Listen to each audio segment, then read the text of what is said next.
2, 1, action. Good evening. Today is Wednesday, November 1st. Welcome to the HHCSD Board of Education meeting. Can we all please stand for the pledge? Pledge allegiance to the flag of the United States of America and to the republic for which it stands, one nation, under God, indivisible, with liberty and justice for all. Great. The board has just returned from executive session. Can I have a motion to approve the agenda this evening? Can I have a second? All in favor? All right. Oh, sorry about that. So first off, I'd like to say that the board is very excited to be welcoming Mr. Trombley to the board table as our first board meeting together. This evening, we're going to begin with a special recognition piece, and I'll turn it over to Mr. Trombley to introduce our guests. Thank you very much. Well, good evening, everybody. It's my pleasure to take a moment of our time to do what's most important. It's celebrate our staff and when appropriate, our students. So I'd like to call Mr. Keith Watkins up and also Mr. Anthony Merlini up for a very special recognition of some hard work of one of our staff members.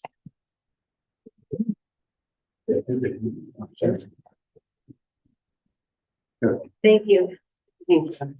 No, what I got. Thank you. Thank you. Real quick, thank you for having me. Superintendent Trombley, Board President Bernard, Vice President Mills, and other distinguished board members. I too was a Board of Education member for 4.5 years, so I can appreciate what you do, and thank you, and I actually mean it, okay? This is kind of a sweet day for me too. Today marks my 34th year in facilities management across New York State. So I've got 2 years, 9 months, 1 week, but who's counting? This is a really special recognition, and we've already done this for Anthony. I always just offer this service as a special touch so that the folks who you serve and folks who you speak great things about their name in rooms that they're not present in, they understand the hard work and dedication you've put into this occupation known as a director of facilities. There's 16 of us in New York State. 2 of us are standing here with you tonight. So think about that. There's only 16 of us who've gotten this accreditation, who received it, and 2 are here in your library this evening across the entire New York State. So pretty impressive. 2 years to complete this. The handout that I gave you is really a high-level overview of all the work that is required to achieve this accreditation. We give candidates up to 2 years to complete it. Many volley and reach out and ask for an extra year because it does take that. We used to have 25, 30 of us on any given time active in New York State, but after COVID, we had many folks retire, and we're just starting to build up our bank again, so to say, of distinguished directors of facilities who have worked hard to receive this accreditation. So with that, I just want to read this letter that I sent to your superintendent. Superintendent Trombley, I would like to formally thank you and the Board of Education for your support in allowing your Directors of Facilities, Anthony Merlini, the opportunity to obtain his Certified Director of Facilities accreditation from the New York State School Facilities Association. By doing so, Hendrick Hudson School District has allowed Anthony to join an elite group of facilities directors and become one of only 16 in New York State with this accreditation. This is an amazing accomplishment that I'm confident Hendrick Hudson School District students, teachers, and community will benefit from for years to come. Anthony's decision to pursue and obtain this accreditation reflects his commitment, work ethic, and dedication to creating a safe and clean learning environment. His desire to learn and just be better is evident in all that he does. Thank you again for your support of Anthony and for serving our New York State students. So that's the letter that I sent to Superintendent. I took the opportunity to embarrass him in front of about 92 people at our monthly chapter meeting in Mount Kisco, and I read that aloud in front of all those folks. He tried to go to the restroom, I think, but I didn't allow it. But with that, again, back in October, Anthony was recognized on stage at our annual banquet in front of more than 300 of his peers at our annual conference. There was only two folks who took the time to get this done.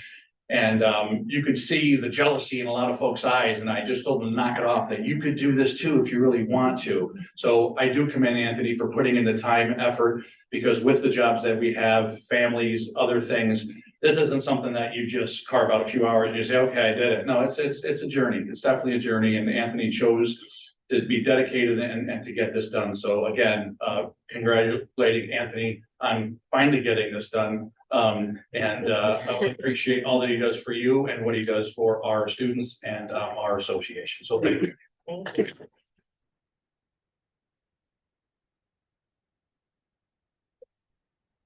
If we can get you handing that to Anthony again, I'll Can get you a get picture. that picture? I'll take it. Because that would be really good for our Wednesday wake up e-blast that goes out to 800 members. You want to think it? Carmen, why don't you take it? Alexis will be She's like, hold on.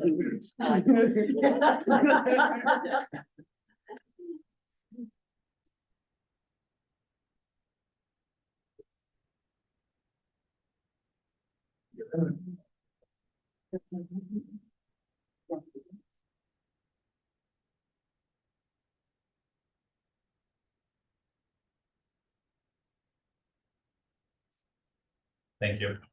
That'd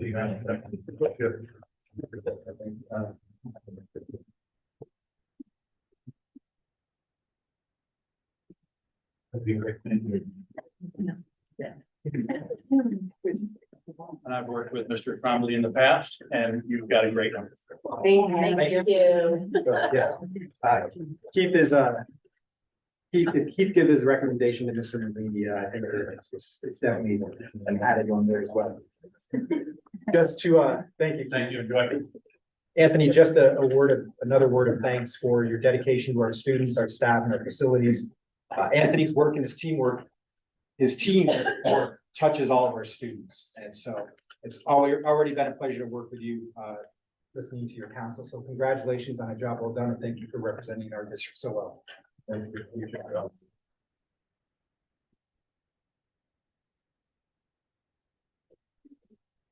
I don't believe we have anyone signed up for audience comments, so we can move past that. Excuse me. I actually want to ask the board, is it okay? Can I make a motion to move our presentations ahead of the consent agenda this evening? Fine. Okay, so I'll make a motion. Second, all in favor? All right. All right, so we're gonna come back to our consent agenda and move on to section 7, which is our presentation. And the first presentation is by Sergeant Dress, the stop lead kits. So thank you, Alexis. So we have Sergeant Dress, and we kind of, I'm sorry. DeMail, I'm sorry. Yeah. And recently we had a meeting when one of my first days here, Sergeant Dress and Lieutenant DeMail wanted to touch base, as safety and security of our students and our staff and our facilities of the utmost concern. So they were there right away. My first week came in, we had some very good conversations about where the district is going in terms of always continuing to improve our safety and security. And one of those items is to make sure that we have tools readily available should there ever be the need to face emergency. We never want to, we never hope to have an emergency, but we hope and have it as a mandate to be prepared. So Sergeant Dress has one of those tools that I'll turn it over to him and Lieutenant DeMail to talk about. So thank you, Sergeant Dress. Superintendent Trombley, members of the school board president, members of the community, sailor community. I've met some of you. We worked together with a lot of your staff here over the past couple of years. We're proud to be part of your school safety community here. This is Lieutenant DeMail. He's in charge of our community policing unit. He and I both supervise our community policing unit, and part of our community policing unit is our school safety program. Had the pleasure of working with Mr. Merlini on some preparedness projects and with Ms. Shookman on some prevention projects. One of the things that we are doing with the county police and working with your schools from the prevention side is working with you on a universal triage and threat assessment program. And with Mr. Merlini, we attend your safety committee meetings, your district safety committee meetings, your SROs attend your building safety committee meetings. And part of preparedness with Mr. Merlini's input, was a community preparedness grant that the county police was able to obtain for your district and the other school districts that we serve. And we're able to present to you tonight 60 Stop the Bleed kits. So in this kit comes a tourniquet, some chest seal, quick clot, trauma dressing, blanket, shears, gloves, surgical mask, and a mini Sharpie. Why is this important? So obviously preparedness, it can be used throughout and however you want to disperse them throughout your district. There's 60, but it could be as common as a student playing outside and gets a bad laceration. Now your school district is be better prepared to render that aid. One of the things that we do with our school districts is come in and work with your staff and provide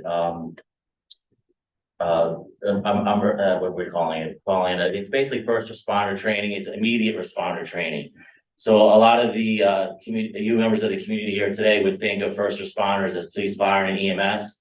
We're shifting also in terms of some of the training that we partner with local police, fire, and EMS, as well as the Department of Emergency Services. And we come in and help the school districts provide immediate responder training to their staff, because really what happens in an emergency is the first line of staff members that could provide emergency medical aid would be the teachers and the nurse and the phys ed folks. So this Stop the Bleed kit will go along with training. So your staff is fully trained on how to use something like this. But you're probably aware of this type of thing, tourniquet training. Lieutenant DeMayo is going to actually show you how quick it works. And then we'll be out because I know you have a very busy schedule tonight. But certainly it's a life-saving tool. It's going to be as common as AEDs and fire extinguishers. And we hope to continue our great partnership with your school district. And we're certainly committed to doing whatever we can to help have a safe school environment for your HUD community here. So I'll let Lieutenant DeMayo just show you real quick how that works, and then any questions, and then we'll wish you a good night. Thank you very much. Did you want to come up? Yeah, sure, no problem, come back. These are very basic, but they're very, these kits were designed for mostly came from a lot of the military, where they learned that with a tourniquet, chest seal, quick clot, you can treat almost any injury long enough to get into the hospital. And I encourage you also, these are very cheap. You get them on Amazon. I have them in all my cars and my personal cars. Have in my house, tourniquets like this can save your life, save your children's lives. So anyway, I'll show you real quick. Yeah, it's very thin arm, so you can turn it face here. If you can put these on yourself also, we train to put them on ourselves. You slip them over or one direction. I believe we're going to provide a lot of the training here for the staff and for anybody in the fire department provides a lot of training. But you basically just pull it up here. It's Velcro. You pull it tight, wrap it like that, and then you just twist this just like that. And I don't want to twist it. Okay. You twist it all the way until the bleeding stops. And you hook it in there, all right? This comes off, comes over the top, you write the time, and then a blood type, you know the blood type, and then just to make sure it's working, you can check the pulse. That's it. It's that simple, it's that fast. This is pretty standard training now for you know, schools and our officers, and something as simple as this. You can leave that on for up to 8 hours, 8 to 10 hours, and not have it. One of the myths is that if you leave it on too long, you lose the arm or lose the leg. That's a fallacy. You can leave it on 8 to 10 hours, maybe longer. They prove that overseas where they transport them, you know, by helicopter, and leg injuries, arm injuries, and they're fine. So that's it. It's pretty simple. It's very easy to do. Like I said, I encourage you to get some for yourselves. I carry one with me all the time, so it's just one of those things that really take your life. Yeah.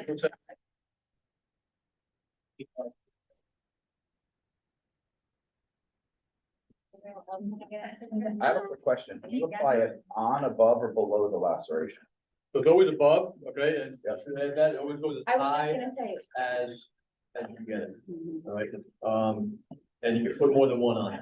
it was your life, and you put You it- can go as high, lift it down by your ankle, put up as high as you can on your leg, and you can just obviously use subsequent tourniquets. You would never take a tourniquet off to put another one on. You just put on a second tourniquet, but it just go up. All Why right, don't always we- go Hold high. up for the photo. Yeah, we're gonna provide all the training, but always goes as high as you can on whatever limb. Like, Goes on. big idea. Oh, wow. We're gonna hold it up. Thank you. With the board's permission, I'd like to call Anthony Berlini back up. Yeah. That's his role. So Anthony, you're called back up for a. We're a little bit. How we're all standing or sitting or sitting. Should we all? I'm getting the picture. We could just stand right behind you. Just one.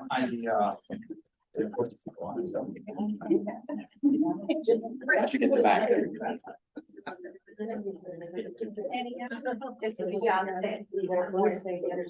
You're gonna see mom in you're in there. Like, take this, like. Ladies, they want to. Ladies. There's a spot right next to Come on, Jeremy. ladies. I'm not on there.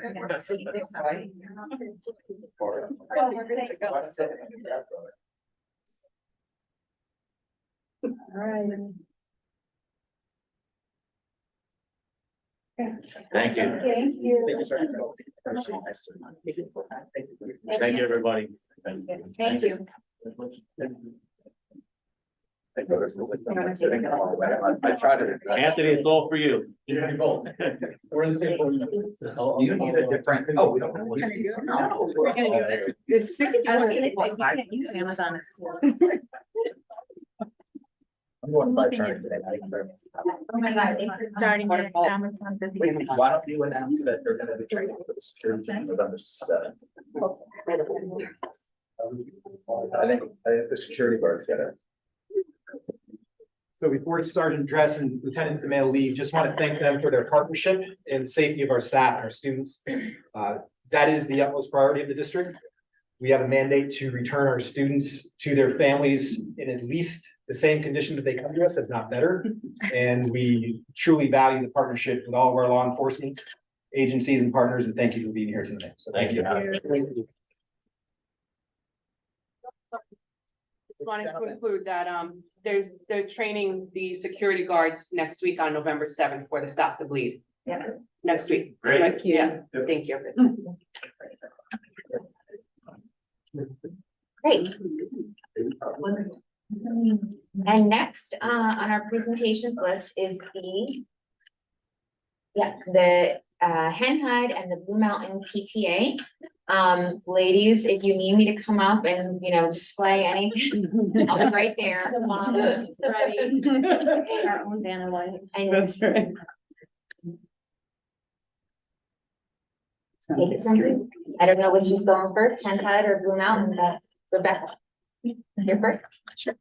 Hey, good evening, everybody. My name is Rebecca Quigley. I'm the president of the 100 Hudson High School PTSA. It's an honor and a privilege to be here this evening. Again, thank you so much. I'm joined this evening by Janine Eichenholz and Ann Malloy, who are co-presidents at Blue Mountain Middle School PTA. And we're going to update you on our activities for the year. So thank you again for this opportunity. Greg, our next slide, exec boards, you guys know. You know how to get a hold of us and you know where we are. So at the high school, our priorities and challenges this year, we continue to want to provide low-cost events for all of our grades and all of our students. We were really pleased because at homecoming weekend, for $28, you could attend every event that was being offered at the high school that weekend. There was the homecoming football game, which was free. We had a homecoming dance that was $5. It was attended by 380 students at the high school, which is more than half of our high school population. We had a pancake breakfast on Sunday morning, which was a new event for us. And we're hoping to bring more community into that in the future. That was $8 to attend. And then we had a color run on Sunday afternoon that was $15. So again, for $28, you could attend every single homecoming event that weekend. And we had a lot of attendance at all of our events, and we'll hopefully build on more in the future. We are offering a low-cost SAT and ACT prep class to our students this year. I actually just had a meeting about this today. We also continue to offer free winter and Cinco de Mayo carnivals. These events occur after school and they are free. Our advertising is hysterical because we keep promoting free food, and the kids show up and they say, really, it's free? And we say, yes, it is. So it's a lot of fun. So that's perhaps our main goal for the year, is to continue to provide all these low-cost events for the students so that everybody can participate regardless of what your situation is. We continue to support student-run events. We just had the incredibly successful Haunted High School last week, where we had a huge elementary population here. They toured classrooms that were run by our high school students and their clubs. Anyways, an amazing event run by our student government advisors and staff of students. So congratulations to all of them. We also helped the senior class provide refreshments for the homecoming dance. We now have a student representative for the PTSA who is a senior, and they've been attending all of our meetings. We started this last year. As you all know, we've been making fashion show donations after our successful March event to the junior and senior classes to help offset their fundraising for their senior prom and their senior activities. We've been working with the staff and the guidance office to assess needs for student-centered programming. I'm proud to announce that last spring, we secured several hundred calm strips. These are stickers that you can attach to a water bottle or to a laptop or a phone case, which we've seen here in the high school. And we handed them out during our book sale, our used book sale that happened last spring. We had one for every student in the high school, and they were received with rave reviews. So the idea is the strips are in either a square or a figure 8, and they come in different shapes and sizes, and they have different textures to them. And when you are feeling anxious or nervous, you would run your finger over the strip and do a breathing exercise, and it lowers your anxiety. And they were received really well by the students. So we're hoping to do more activities like this in advance of finals at the high school, because they were really well received. We're offering a number of college planning events for families next week and throughout the year. We continue to offer teacher grants, and we also have our career fair coming up on the 15th of this month. So right now we have about 20 professionals signed up, and we're hoping to get more. I think last year we had almost 50 professionals at the event. One of our other priorities is we want to ensure that all the students are aware of all of our events. We promote on social media, and we seem to hit a good swath of our parents, but we're having trouble getting the words to our kids. And it could be that it's in their inbox and they just aren't checking their email, but we're working creatively and constantly to make sure that the kids know about what our events are. We've talked with the administration about perhaps the PTSA getting some sort of a Schoology page, so we don't have to rely on guidance and student government to promote and the classes to promote our events, but that's a work in progress. And we've also even resorted to putting old school flyers around the school, which surprisingly get noticed. So we continue to offer bilingual communication to our families, and new this year we're offering bilingual graphics and flyers on our social media accounts, which we haven't done before. And we also need to increase our parent involvement for our fundraising, our volunteerism, and our membership. We want to encourage our parents to stay involved as much as they want to and as they are able. I'm aware that a lot of people, as the children get older, they take on greater responsibilities with their work and their jobs, but our events are clearly really popular with our students, and we need parental support to make sure that we can continue them. So I just want to highlight a couple of our initiatives so far. One of our big events that we've never undertaken before was in August. We did a major spruce up of the faculty break room here at the high school. It was in dire need of help. One of the staff members even told us it's where dreams go to die. So anyway, but we're thrilled to be able to provide them with new appliances, and we did some really fun painting in there. There are plants in there now. It's a really amazing space. We hung a lot of student artwork up there too, and we've been getting rave reviews about it. We were thrilled to be able to undertake it for the staff, and thrilled that they're using it. So that's really incredible. As I mentioned, we've already had our homecoming events this year, and the Haunted High School, our test prep classes are coming up. And we have several college career events happening this month as well. You can see our fundraising events that are happening throughout the year. I'm also pleased to announce that we have received from the New York State PTA an Early Bird and a Trailblazer Award for our membership members so far this year. And we hope to continue to have more and more people join us. Because I think people don't understand they can join us financially without joining us for volunteerism. Of course, if you want to volunteer, we'd love to have you. But that's a really great way to help us out without having to put in the hours, so to speak. A lot of our fundraisers are duplicates of last year because they've been successful for us. So we're looking forward to continuing them. As far as our considerations for this year, we're hoping to increase our fundraising levels so we can continue to raise the amount of teacher grants that we offer every year. Now that we are fully back from the pandemic, we're seeing more and more teacher requests. So we want to be able to offer and honor as many of those as we can, and hopefully not turn anybody away. So we're hoping that we can increase our fundraising to offer more of those. And as far as support from the school board and advocacy, these are some things I've already touched on in the past, but I would continue to advocate for building use forms to be automated because it is a lot of paperwork for PTAs to complete when we want to use the building for one of our activities. And I'm hoping that we could do some sort of an automation of this in the future instead of the forms being filled out in quintuplicate. Anyway, I just wanted to put in a plug for that. I know I asked for that last year as well. I would also love to explore with our administration some sort of a way that we can better communicate with the students. Maybe it's a Schoology account, which is the platform that the high school uses to communicate with the students and the staff. Some way that we can facilitate and make sure that our events are being publicized directly to the students. I also want to talk to you about the substitute staffing that's happening at the high school. Thank you to the school board for providing us with the substitute teachers that we so desperately needed to cover daily absences. We're really grateful for your support and your attention to this detail.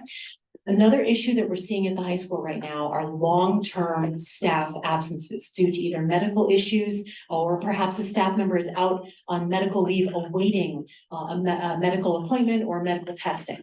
And we seem to be having a lot of those absences at the high school right now. And we're hoping that the school board and the administration can work together to find some solutions for this situation so that our kids don't lose the instruction. As you all know, some of the classes at the high school are really high level. They're accelerated classes. So when a staff member is out for a day or two, we can make do. But when a staff member is out for several weeks, these kids lose a lot of acceleration because they're covering several days of material in one day. So we're looking forward to working with the administration to make sure that these absences can be covered so the staff members can take care of the needs that they need. So we appreciate your attention to this. And lastly, I just wanted to put in a plug for this continued opportunity to update all of you on our activities. We are grateful and honored, and we realized that for a very long time we did not have a voice at these meetings. So we really appreciate your opportunity and your time tonight. So thank you. So Janine and Ann? Don't go anywhere yet. Yeah, don't go anywhere yet. Okay. So the Schoology page is intriguing. The PTA doesn't have direct way to email students. Correct. We have to ask the office, which actually has never been a problem before. The office is amazing, and it's a privacy thing because we should not be contacting students directly. So that's never been an issue. But I just wondered if Schoology couldn't be put to use. Like every class at the high school has a Schoology page. Student government has a Schoology page. I'm trying to think of the other, I think the club's guidance has a Schoology page. I just wondered if the PTSA couldn't have a Schoology page so that we could directly, you know, so every, like, for instance, if you're a member of the freshman class, you're automatically a member of the freshman class Schoology page. And it just pops up on your dashboard when you're in Schoology. So I just wondered if the PTSA couldn't also have a Schoology page, and so we would pop up on every student's dashboard. And then when we have updates, they would auto-populate into their feed. Is that one of those things where it's like, So if you're an owner for a Schoology page, you would see all the members. but I think are we allowed to do that? Because we can't pay, we pay for Schoology. Yeah, we pay for it. It's not I don't think it's a money thing. It's actually a privacy thing. Like, Do we have a it's like- PTA liaison, teacher? Yes, we do. It is, Nikki, oh my gosh, the new, student. Mickey. Mickey. She's the SAS. I'm so sorry, Mickey, I don't remember your last name, but she's brand new and she's absolutely amazing. And she's our student, assistance counselor. Yep. And she's our staff liaison this year. That may be a way to. I think it's important for what the PTA does for the kids to know, since you guys run so many events, so we should come up with a solution, but that might be the solution to your staff. Yeah, and Vinitha, actually, you raise a good point, because I know we, for those of you that don't know, this summer, we actually separated the PTSA email blast capabilities from the school district's Right. capabilities, at Vinitha's request, and it's been working really well, and we appreciate Vinitha and her staff updating, the, email lists for us, so that we, you know, that's all behind firewalls, we don't see those names. So, yeah, so anyway, but yeah, thank you for everybody's attention, I appreciate it. I have one quick question. So, it's more sort of, I think, community notification. All three PTAs, elementary, middle school, high school, are separate, And SEPTA. and SEPTA 4, sorry, thank you. If you belong to one, you don't belong to all. So I think it'd be great, maybe when we do the registration, maybe, is it possible for you guys to offer the connection to apply membership to more than one? So you can, because there's a lot of us that don't know maybe that there is separate PTAs, because we're only elementary parents, right? And you lose some of the support that maybe you'd be able to get for some of those adopters or people that would be happy. Yeah, like if you could check, like, I want to join this one, I want to join this one, and you can do one registration, or maybe just a reminder that there's more than one PTA that you could join and support for people that would be more than happy to do it. Yeah, thank you, Jeremy. We've explored this in the past. Yeah. I think there's a little bit of a technical issue with the New York State website that we use for membership, but also we don't have consistent membership fees across all of our PTAs. Okay. So there's that consideration as well. And we did begin talking a little bit about bundling all of the schools. But then there was concern about who would handle the money, who would receive the money, and then dispersing the money. So there's a little bit of that piece of it as well. And also about this time, when we were having these discussions, was when we started entertaining the Princeton plan, and the elementary PTA, rightly so, really had a lot on their plate, and so we backed off, so that they could focus on reorganizing. But we can certainly, I think now that they're up and running, we can certainly entertain that again. And maybe all our board liaisons at the next PTA meeting we attend. Yeah, but what we did in the past, when we had kind of happening, every month I used to include the block of this is how you sign up for the 4, what it was 6 at the time, with links. And maybe it's just something simple like that you send out one email from all of you with the link. So we can do that. New York State bylaws prohibit, like, you can't just join one and join all. We are separate units. We pay separate dues to New York State, and we have our own sets of bylaws under the New York State bylaws, which are under nationals bylaws. But we have in the past, like, I know every single one of our individual school-based units, or let's say level-based units, from elementary, middle and high, we always promote SEPTA, and we also share each other's information as well. So we can go back to, here's a link to join each. If you're not aware, we also try to make people aware that you have to rejoin the PT every year also. You can't just join once when your kid's in kindergarten and you're good till 12th grade. It's an annual thing. But we can definitely share the information more, but it can't be, because of the way it's set up with the state. It's an individual link and an individual payment for each unit. I think it's the one email. I think a lot of people think that, oh, I'm a PTA member, and they don't realize that there's 4 PTAs to be member of, so. Perfect, thank you. Thank you, Rebecca. And I think, Mr. Trombley and Anita will circle back on how we can help you with that technology.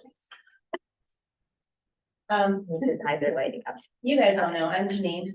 Hi, Janine. And Hi. for those of you at home who haven't seen us around, I also want to recognize, we have, Vice President of our unit and also the high school unit, Michelle Hills here, and Therese Sinks is here. She's our, advocacy rep for the middle school to the district-wide advocacy committee. So they're here also. Well, thank you for having us. As Rebecca said, we're very, very thrilled to be at these meetings with you all. So just wanted to recap.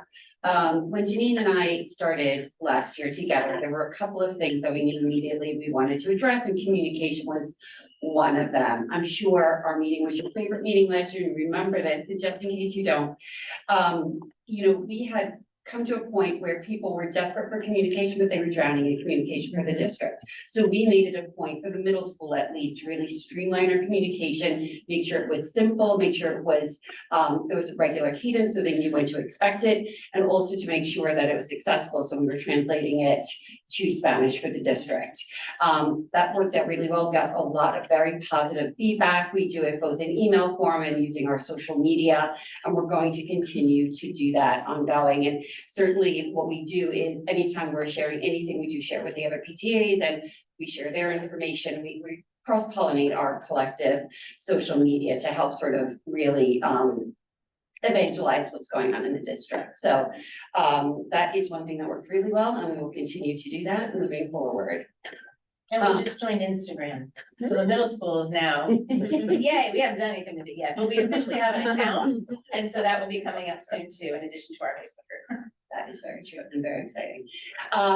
We've been having ongoing discussions also with the faculty. It was very important for us to hear directly from them what they would like our support with, how we can help them with their curriculum and in their classrooms. And certainly, as you all know, we have been having ongoing discussions with all of the district leaders because communication is key. So that worked out well. We're doing it. That's our plan. And within our own group, we had a new principal last year, we have a new principal this year. So it's been important for us to establish a good relationship with the new principal, and to build on that so that for years to come, the PTA and the principal have, great back and forth. And both Mrs. Collins last year and Mr. Giovanazzi this year, both have been amazing with that. And we reach out to them, they get right back to us. And if they need something from us, they know that they can reach out to us and we're there to support, because we look at it as that symbiotic relationship and we can really work with each other to make sure everybody is successful. Great. So our initiatives this year, we have done another round of Meet the Principal this summer. And again, ahead of the Meet the Teacher nights to allow all of our parents to come in and meet our new administrator. We were requested and we were happy the first week of school to bring some popsicles in, because it was really hot. And all of the kids were very excited. Those of us who had to go and get more out of the freezer were very happy to go stand in the freezer for, the 30 seconds and cool down before we came back out. So that was great to be able to be in the school the first week of school. One of the things that we're really excited about this year is we're making our staff appreciation a year-long thing. So we culminated last year by doing our own spruce up in the staff room, the secondary staff room at the middle school, and that was very well received. We got a lot of positive feedback from the staff there. Some of them didn't know that it existed, and we were really thrilled to make it a really lovely space for them to be able to work, eat, relax. We stocked it with a coffee maker, electric tea kettle, snacks, teas, hot cocoa, sugar packets, cups, all of those things. I was actually in there today because our first staff appreciation for this year is to restock that room. So today I went in and unloaded a box full of cookies that hopefully the staff will be enjoying, and stocked up everything else that we could. So we've got a lot of things coming in from parents and we're bringing that in. Every month this year, we plan to focus something else for our staff, just to let them know that we do appreciate them year long. We, together with the high school, middle school and high school, each sent in for custodian appreciation a month ago.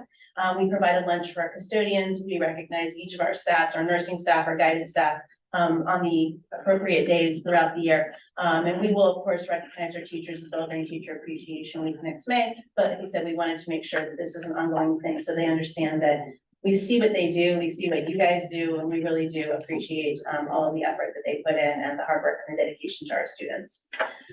We have already started our cultural enrichment program this year. We're really thrilled. Our 8th grade teachers have been very active in bringing stuff to us that they want to do, and we are happy to provide it. So our 8th graders have already had some great experiences. This year's 8th grade class was 5th grade in 2021. Yeah, I can't math, but you know, that's why I do what I do. They missed a show day. So this year in 8th grade, they got to go to Sharp. It was a day-long trip, wasn't quite the same, but we're really happy that they got to go and have that experience. They also had an incredible local author come in and spoke to all of them. They read the book, and then they got to hear from the author. Today in the school, one of the teachers approached me about another author she wants to bring in, so we're looking at that, and we're hoping to make some of these experiences for the entire school, so that yes, it's an 8th grade book, this is what they read, but let them talk to the 6th and 7th graders as well, so that everybody gets that experience. So we are working on all of our cultural enrichment programs. Michelle heads that up for us, and she does an amazing job. Our choral students are planning their trip to Broadway. Our Italian American Club is looking at a completely new experience this year. I don't want to spill the beans yet because it has to be public, but it's going to be really, really great. And I'm really excited. And I've already asked if I can chaperone in case they meet anybody, even though I'm not Italian. It will still be fun. I can learn some words. Can I just, I will say, I think, you know, last year we were really encouraging the teachers to reach out and ask us how we can help support their classrooms. I think it was a very difficult year of getting resettled, but I think that communication and that discussion last year is paying off this year, where they're actively coming and seeking us out and asking for the support. So it's amazing to see. Yeah, we're really thrilled with that. So that's what we've got. It's on the left-hand side there. On the right-hand side, you can see some upcoming events. We are going to try and plan some more events for kids and for our families. We really want to get our community involved. We have a winter canteen coming up. That's going to be for the students in December. Our basketball madness could be for the whole family. That's going to be a really fun event. We're doing it earlier this year to kick off March Madness on Friday, March 1st. That's a great event that I think Rebecca started a few years ago when she was at the middle school, and then we took a little COVID break and now we're back. So that's going to be fun. We're really hoping to do a family field day next summer. So that's a ways off. We want to bring in, you know, all the fun that the kids get in elementary school on field day. There's no reason why all of us can't do that on a Saturday. So we're going to work on that. As always, we support our music program, Music in the Parks, the Choral Students Trip, and our student government. One thing that we want to highlight, so this is in the center, the fundraising efforts. This year, we're really focusing our fundraising on specific things. So it's not just fundraising to say, well, we might want to do something, this and that. We really are trying to target our fundraising. So what we've told as teachers this year is, if you want a program, we will provide it. And if we don't have the budget for it, we will raise the money to do it. So we have our PTA membership, which is ongoing. We just finished school pictures. Our retakes for today went great. Our spirit wear sale that we do in conjunction with the high school PTA closed on Monday, and we were very happy to see the response on that. We have next week, shameless plug, if you vote at the middle school, or you're just at the middle school, you have a parent-teacher conference, bring some dollar bills with you because we have a bake sale next week. So if you get a little snacky in the middle of the day, you need a cup of coffee, or you're just waiting in line to vote, we will be there from 8 to 4. If you want to donate something, we're happy to take Dunkin' or BJ's, anything you want to drop off. You can drop off things at the school on Monday, or call me or email me and you can drop them off at my house.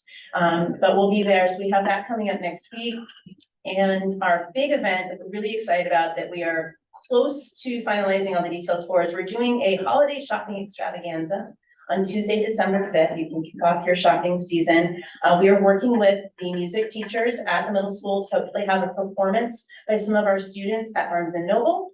It will be a shopping day there, so you can go and you can say, I'm here at Blue Mountain Middle, and we will get a percentage of sales. Then you can go across the street to Gulf City Soap, and you can get some lotions or some laundry detergent. Same thing, we will get a percentage of sales. And we're working with one of the restaurants in that same little area there so that you can have dinner too. So dinner, shopping, music, it should be a fun thing. And that's something that we will promote. And we know that the high school and the elementary school also cross promote for us to get as many community members out, just to, you know, have fun and enjoy the beginning of the holiday season. And we are going to target and we'll try to, we're going to focus these fundraising efforts again towards our cultural enrichment programs so that we can keep providing more things for our students and our teachers. Under our BOE support and advocacy, as you all know, we have a dedicated advocacy committee in the district, has representatives from each of the units. That advocacy committee had their first meeting last week, and some topics were identified that we'll be working on throughout the year. So we're really excited for some of those programs that are going to be coming up, and perhaps the advocacy committee can come and present as well, so that you can hear specifically from them as to what they're working on. I'm sure that our reps would be happy to do that. We didn't put it on there, but I will totally echo, as the one who fills out most of the forms, quadruplicate, quintuplicate, plus the extra form, that it's a lot. And if you don't press really hard with the ballpoint pen, it's not going to go through to the bottom one anyway. So putting that online would be fantastic, and probably easier too, because you guys have to, the building has to approve all of those. So we will definitely get behind that one. At the middle school this year, we had a new schedule and a new program that was introduced for our students. They now have a 4-day instead of a 2-day AV schedule. It's ABCD, and they have advisory periods every couple of weeks, twice a month, every 2 weeks. So this is new for everyone.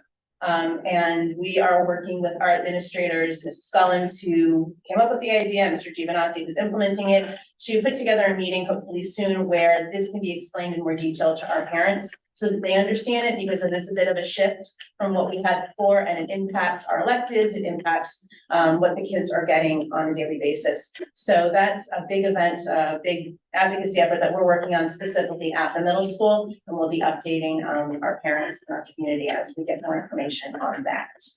So busy start to the year as always, but we're really excited about it. We think it's gone really well. It's been great we've been able to be in the building, which we love. And we're enjoying that and looking forward to the rest of this year. Oh, yes, we did. So we were not thrilled with our experience the last couple of years. So we moved this year to Urban Simon, which is the photographer that services all of the elementary schools. We had a great first experience with them this year. One positive of doing that is now that, so if you have families that have 3 or more students in the district, once you hit that 3rd kid level, they get a rebate. So I think you buy for 2 and get the 3rd free. So that was great for parents who might not have kids all in like the elementary level, but have, 2 in elementary, 1 in middle. Now they can get the benefit of that. So that's great that we've got one photographer now working at 4 of our schools. Just helps make everything a little easier across the board. Yeah. So we thought it would be helpful to sort of share how we approach the distribution of our BOCES funds and how we handle just support across the school in general. We are very fortunate to have access to these BOCES funds, and we take the responsibility of dispersing those funds very seriously. And by we, I mean, Michelle does pretty much all of the work, so I'm using royal we here. But essentially, there's a couple of core tenets that we abide by. Number one, we try and do our best to make sure that that money is distributed equitably across each of the 3 grades for the BOCES money, and all the money, but the BOCES money in particular, because it's a fixed fund. That's number one. Number two, whenever we do a program, we do our best to see if it can be expanded to the school as a whole, similar to how we approached that author visit earlier this year. They did a bespoke initiative for that grade, and then they followed up with sort of a larger initiative or a larger discussion that was open to the school as a whole. So we try and take that money and make it work as hard as we possibly can for the school. That's number one. Number two, anytime we use any funds for an activity that is outside the school, we have a standing practice to ensure that the parents pay for 50% of that opportunity. And that allows us to make sure that that money is dispersed equitably across the school, and that we're not concentrating funds through 1 or 2 initiatives. It allows us to do more with that money. And of course, there's support for any families who require it. But that is also a standing practice that we employ to make sure that we get to do as many things as we possibly can within the school. And then last but not least, any grants that we provide those to faculty members who are members of our PTA. We just feel that that is an appropriate expectation of the faculty members if we're going to support them, that they also support us. So we just wanted to share this. This has just been an operating practice for us. That's not necessarily been certainly hasn't been secret, but it hasn't been overtly shared, and we thought it was important for everyone to And I am, know, yes. because you're I'm prior to you. Yes. So I think we always kind of practice this. Correct. Now, I just want to point out the funding through BOCES provided by the district. Blue Mountain has always had the practice of parents paying 50% of the field trips or whatever, they always, as far as I can remember. When you say equitably, you actually just mean equally, Equally is a better term. you're right? correct. Because, For that one, yeah. so is that limiting your opportunities for students? Because sometimes things cost more for, a teacher might want something that costs more. I'm sure Sharp costs more, right, for the 8th grade. Than something might for the sixth or 7th grade. Is that holding you back from providing a more equitable experience based on what the needs are? We have, so what we will do, so, and we are certainly not letter to the law, there's no decimal points in our allocation.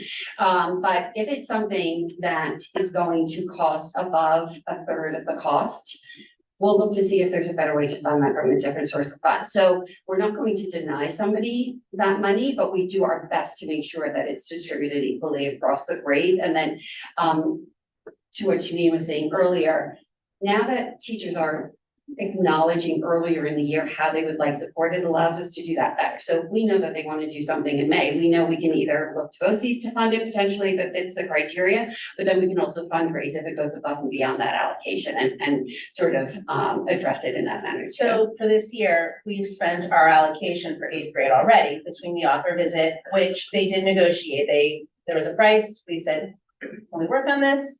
They went to the author. Absolutely. No problem, done. So we've spent what we had allocated for 8th grade. However, we've said we're not going to stop there. And this is why we have targeted fundraising. So we're not going to, if 7th grade doesn't use any of it this year and 8th grade wants more, we're not going to deny the 8th grade and just have money sitting there unused. But we want to give each of the grades an equal opportunity to come forward and say, we want to do this program and this is what it's going to cost. So that we can make sure that each grade at least has the equal opportunity to have a program come in.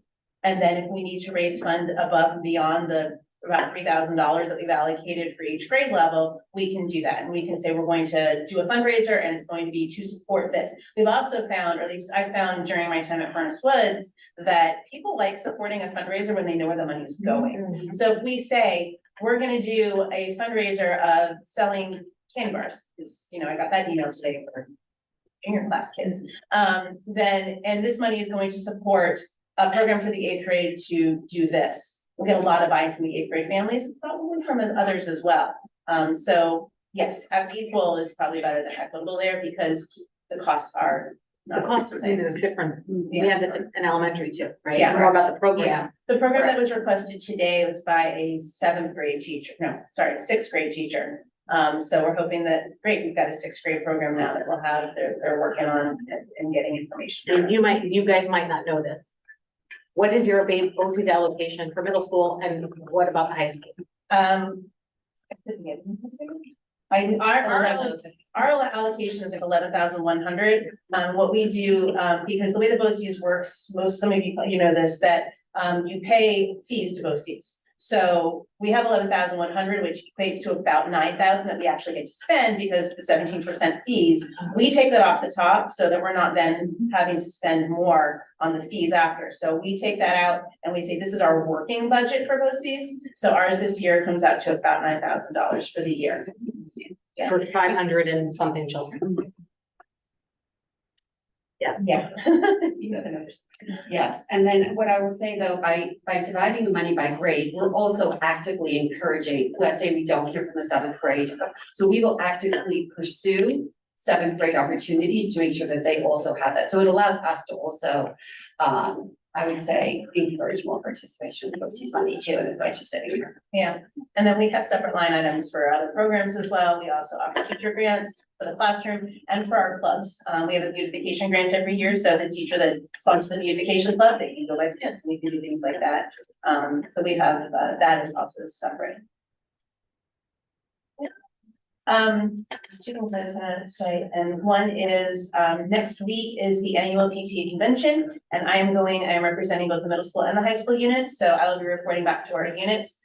This is our business meeting of the PTA. We voted on resolutions. There are a couple of new ones up this year about gambling, so that should be interesting. We also have workshops and we share that information. Whenever we attend, we share the information with all the officers and PTAs, all 4 units. So, and just to specify, we do a lot together, the high school and the middle school, and that's our next slide that Rebecca's gonna come back over and we'll talk a little bit about some of the programs and the events that we try to work on together, but we are separate units. So there are 4 units in our district. SEPTA represents K through 12, pre-K through 12. And it's every student in the district, whatever their needs may be, SEPTA is there for them. Our elementary unit is our pre-K through 5, and they represent each of the 3 buildings. They work as one, and you'll hear from Dana and Antoinette in another meeting. Middle school is the Blue Mountain, and high school is here at Henhood. So we have 4 units, and yeah, we welcome everyone to join all of them. All right, so our last slide is our collaboration and joint initiatives. Like I said, we do a lot together. We just did our joint spirit wear. We do that twice a year. So we were really excited. This year we used a new vendor. And so far so good. Everything went well with ordering. Hopefully everything will go well with delivery on time for the holidays. We are here presenting to you. We do this as a team.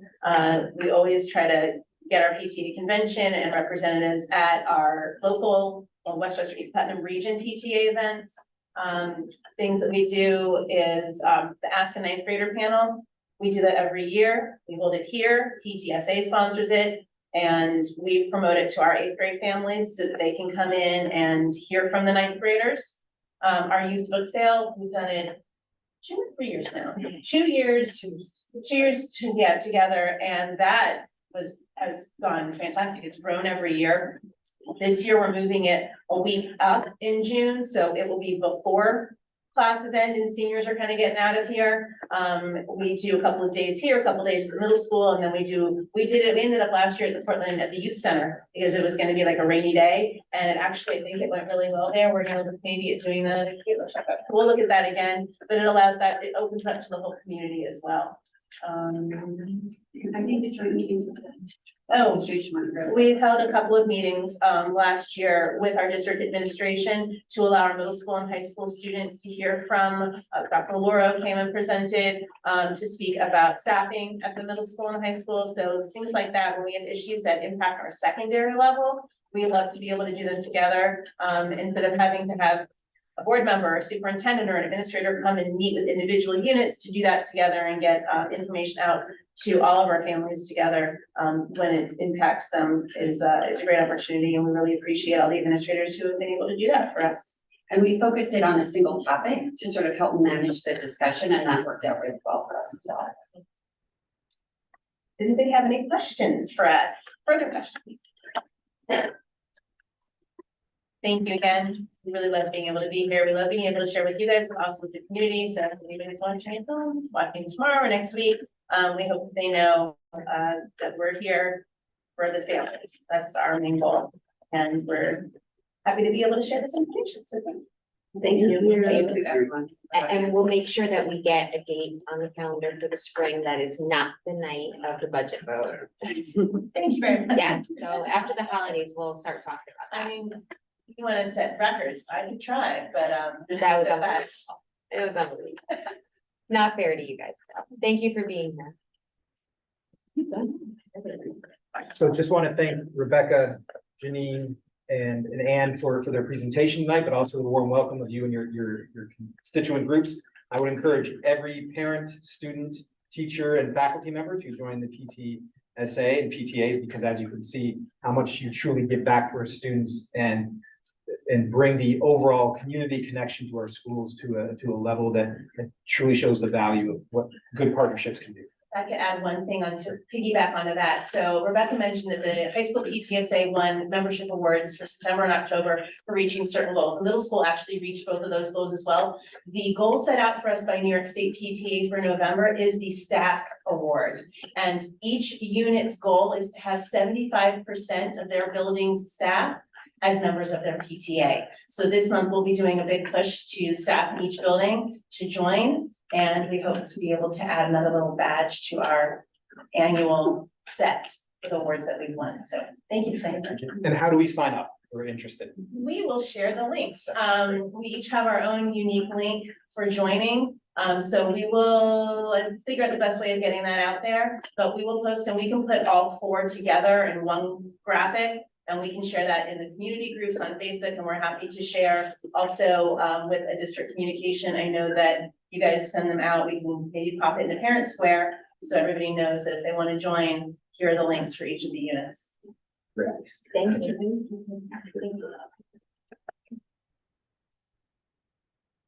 Okay, so we're gonna take it back to the consent agenda. I think that's where we left off. Does anybody have anything to pull this evening from the consent agenda? I wanted to just pull the corrective action one that we had. Okay, that's fiscal 5.4, so let's just pull that aside for a minute. And is there anything else that anyone would like? We didn't make a motion. Well, I just wonder if there's anything else we're pulling. Okay, then we're gonna vote on the consent agenda, less fiscal 5.4. Can I have a motion to approve the consent agenda? Can I have a second? Second.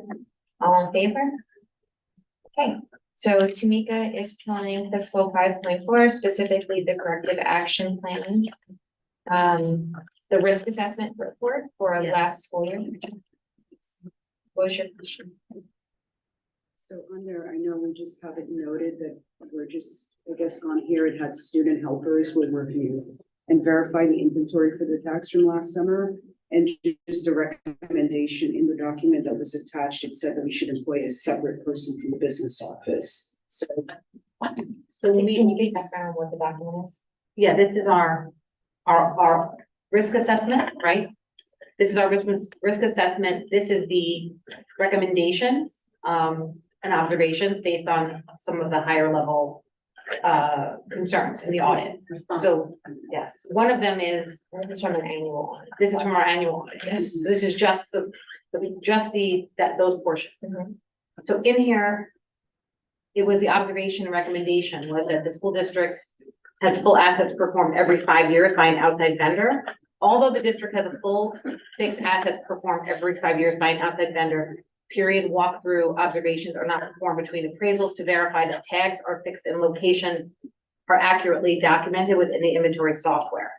And then the answer that we provided based on the concern was a superintendent, director of facilities, and assistant superintendent of business will designate during the month of May student helpers who will review and verify inventory tags. I don't even know, so I'm not on audit committee. I don't even know what that means. Sure. Well, You I can- think this is, so right here, there's a list of widgets essentially. And so the students are there to validate that the widgets that are on the list are actually in place. There is a validation of, we have 100 desks. Go out and validate that we have 100 desks. But So that, that's what, but the recommendation, and this was the concern, that someone outside of the business office. So the student is considered outside of the business office.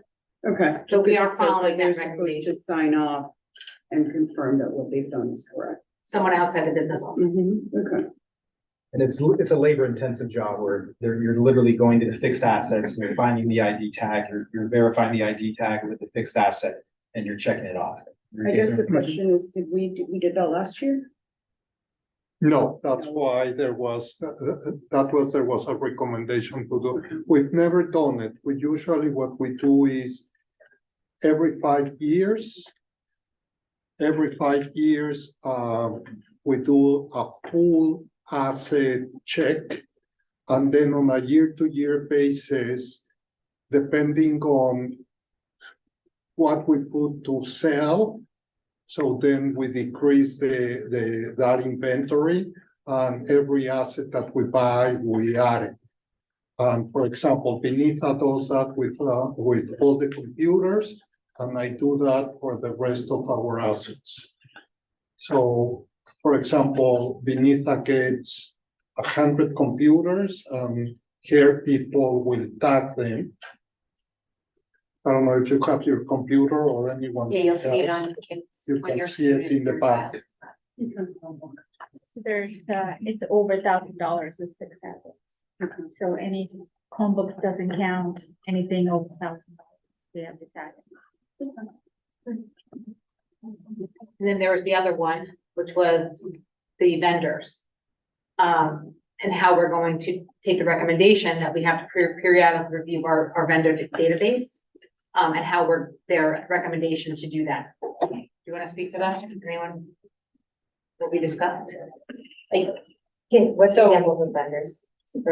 Anyone doing work in the building?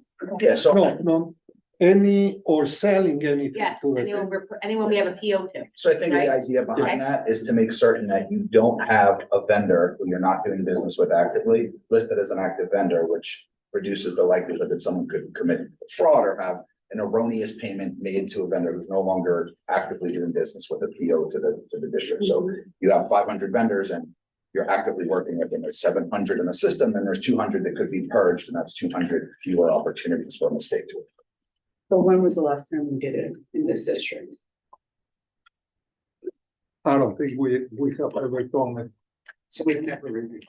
I think that's something we should take a look at. Well, that's why that's what it is. that's the audit. Okay. This is the purpose of the audit. So the Okay. purpose of the audit is to define risk, and we have to correct it, right? So they identified a risk, we're gonna correct it. So their recommendation, again, we have to make sure we follow the recommendation, is the district should designate an employee separate from the accounts payable process or claims auditor. I don't know, did we discuss who that would be?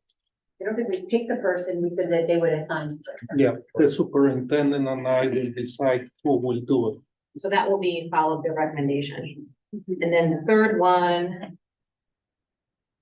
was the financial statements, which we are now moving to. We have a page online for that now? It's already there, It's there, okay. so if you go beneath to the business office at the bottom, you have the financial statements, no? That's where we put them. Under our district? Yeah, I think it The was. one that we need to do it. Yes. Well, Sorry. it was on the website. So they- Yeah, On the yeah. website, yes. You So- remember where in the business office at the bottom, I see, Yeah, okay, our district business office. Business office, and there's a school year. Budget by school year. That's what I was gonna say, it wasn't on there when I looked. You did. Is it in a different section? Is it in the? It's the, where the budget information, is that on the Board of Education site then? There's a budget by school year? Board of Education, budget information, budget archive. And there should be one for the school year 22-23. Yes. So, yeah. And So then if at you, the very bottom. It's all here. it's under the accounting and reporting. So again, the click sequence would be navigate to henhudschools.org, click on our district, go to Board of Education. On the left-hand side, you'll see archive and budget information. And if you click one of those years, you can scroll down and you'll see the accounting and reporting. Can we just take that and put it on the budget page? The business, I mean, the business page. Yeah. So then all the budget information is with the business. Okay.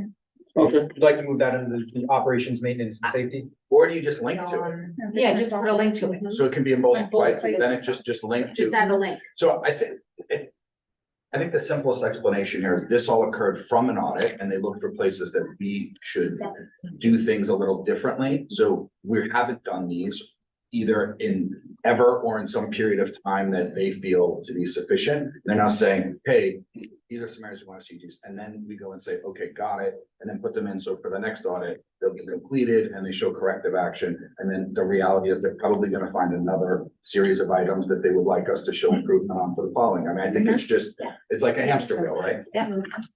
But the budget was in board docs, but their opinion or their thought, it wasn't easy enough for people, for the community to find. So the recommendation was to put it on the website. Thank you. We just need to now make it easy to find on the website. Right. It's there. Okay, so now we can make a motion to Yep, as long as everyone's okay. approve fiscal. Good. 5.4. Okay, can I have a motion to approve fiscal 5.4? Motion to approve fiscal 5.4. Second, all in favor? You haven't, oh wait, I just skipped over. We have 2 donations this evening. All right, the Hendrick Hudson Community Education Foundation has made a donation of $1,067 to fund the purchase of a smart TV panel for the high school bookstore.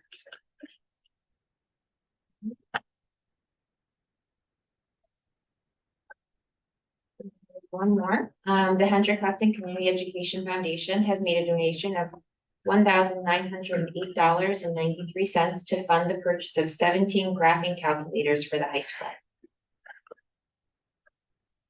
Now I need a motion to approve the donation. Motion to approve. Can I have a second? Second. All in favor? Thank you for those donations. Now I can move on. Okay. We are at section 8, our superintendent's report. Thank you very much. I hope everybody had a happy Halloween. The Trombley household, we had part of our group dress up as a burrito and a hot dog, and then the other part of us dressed up as people from the Super Marios. So after a family vote, they said we cannot post any pictures to Twitter, but you can probably just imagine that in your head. So just I want to start off with a word of appreciation, and again, extending many thanks and I owe much gratitude to our administrators, faculty, staff, students, and community members who have welcomed me to the district. It's been truly wonderful attending events, visiting buildings, and meeting so many very wonderful people of the Hendrick Hudson community.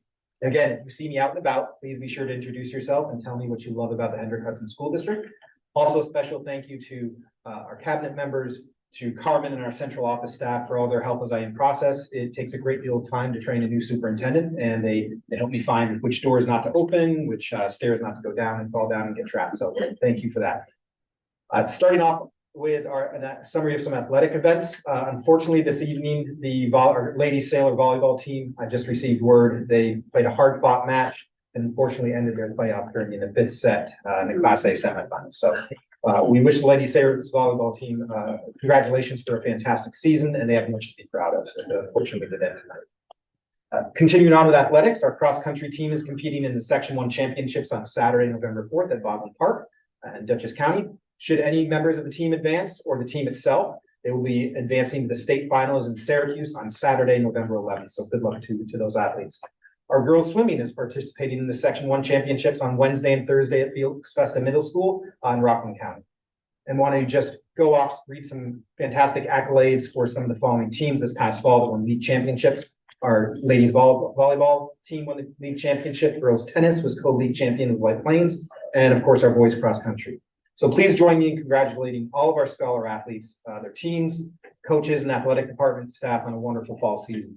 And a special thanks to Mr. Tom Baker, our athletic director, for briefing me on these fantastic accomplishments, getting me up to speed, and for presenting me with my first bit of Hendrick Hudson swag, which I will wear proudly at every chance I get. So, just a reminder about the emergency test. No, the test that came across your cell phones this evening was not letting you know that we are canceling school. We still have school as of right now tomorrow. This evening at approximately 6 p.m., we conducted a test of our emergency communication system. If you did not receive any or all of the messages as a parent or community member, please verify your contact information on the campus portal or reach out to your building's main office where your children attend school. You can't access the Infinite Campus portal. Please contact portalsupport@henhudschools.org. And if you did not receive any or all of these messages as a staff member, please contact your building main office. And thank you to Vanitha and Carmen for making sure I put the message together and not sending it out too early. And just one logistical note, this daylight savings time will end this Sunday, November 5th. So please be sure to set your clocks back, as it's not an excuse for missing the first class that next day. Okay. In future meetings at this point in time, I will use this portion of my update to address any questions that were not answered in any public comment portion of a board meeting or that needed further follow-up. So if there are questions that come up, we'll make sure we highlight them there. My wife wanted me to make sure at this point in time, I tell the children to go to bed and read a story. And so they're watching and doing that. Dr. Roller and I wanted to follow up on our last meeting's note of appreciation with a token of appreciation to each board member. So you may see these large blue boxes, and I will tell you that they were not that large when I looked at them on Amazon. So I'm a horrible gift wrapper, but Dr. Roller, Dr. Laurel, and I wanted to present the Board of Education members with a token, and a symbol that reflects not only Hendrick Hudson, but also your service to Hendrick Hudson. So ask you to open up your packages at this time. So I'm an Air Force guy, but my brother, stepbrother, is a commander in the Navy. And at one point in time, he was in command of the USS Fort Thurman, and he took me out on a steel picnic, which is where you get to ride along on the Navy ship and see all of its operations. So we chose an anchor, not only as the symbol of Hendrick Hudson, but also we come to know that anchors can keep a ship steady despite shifting current, shifting surface changes. And so this is emblematic of your service to the district. You keep us on course despite a number of factors that can cause turbulence. So we just wanted to present you that token of our appreciation in recognition of board recognition. So, Thank you. and that concludes my report of this night. Great. Thank you.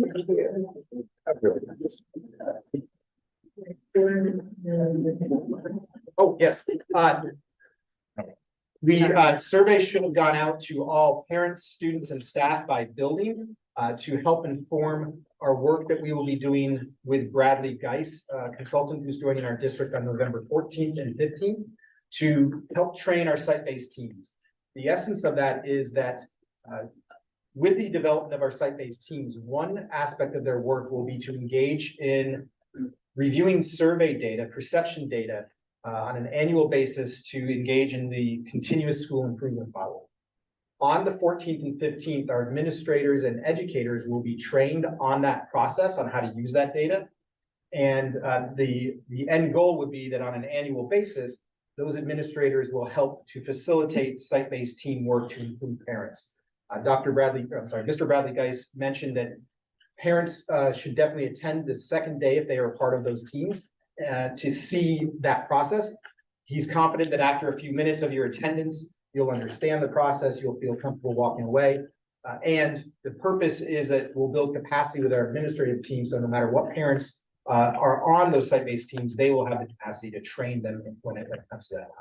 So would encourage you to attend if you can as parents on the 15th, and thank you for your service in that role to this role. So just to clarify, the people attending are any staff that are on the site-based team, any staff that are on the early elementary committees or groups we've had. I believe that's those two groups, and then any staff involved in those two groups. But staff will come and administrators will come the first day, and parents of those groups will come the second day.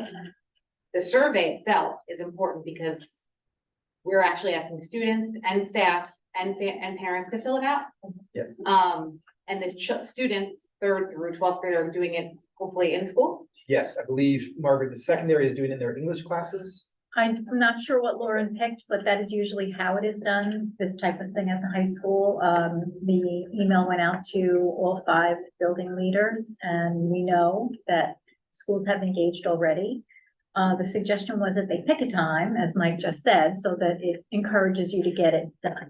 It's about 10 minutes of your time, so. Yeah, and I just to clarify that it is an anonymous survey. Yes. And the purpose of it is to collect perception data, which we hope to do annually. This is just the first time we're really ever doing this to this extent. There are no wrong answers, right, for anyone.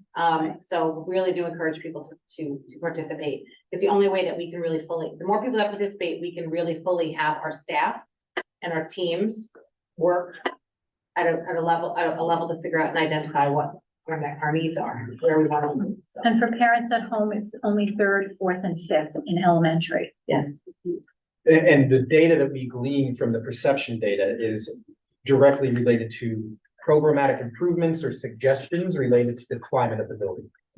And there was a question, a couple emails came in asking, it's a survey, can I take it over and over again? Part of the work that the group that is doing the survey, Bradley Geis' group education, they go in there and can identify dual submissions and erroneous submissions. So rest confident that the data that is extrapolated will be solid data for us. Do they use IP addresses for that? Yes. And the survey is open through this weekend. Through this weekend, Right. and that is a recommendation. Go ahead. I apologize. We asked the teachers and the students to be completed by Friday at 3. And the purpose behind that, you may be saying, well, that's not enough time to complete the survey. What this group has found in their nationwide work for a number of years is that they get the most response rate within the first 5 or 6 days. Right. And then they target those that they need. Correct. So we'll receive daily reports from the group, and we can reach out to the buildings and remind them, and reach out to parents. But our parent response rate is on track. I won't say it's great because we always want more, but it's on track. for valid data. Thank you. You're welcome. Thank you. Okay, moving over to policy readings. Let's see what's first on the list. Oh, you want to read them?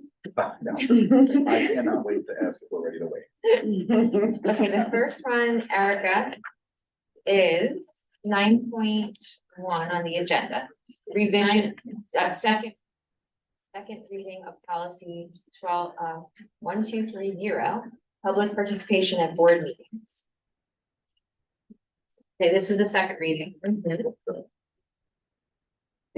Policy 1230, public participation at board meetings. The Board of Education encourages. Make a motion to take the reading. Second. All in favor? All right, is there any questions about this policy from the board?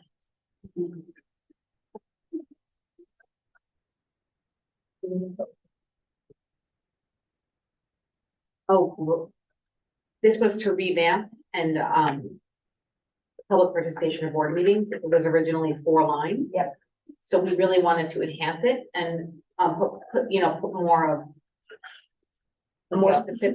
more specifics on civility, manners, behaviors, time, that you can speak more specific and more broad. And also because we're doing an audit with NISBA, and they're gonna come back to us with recommendations for each of our policies with their language.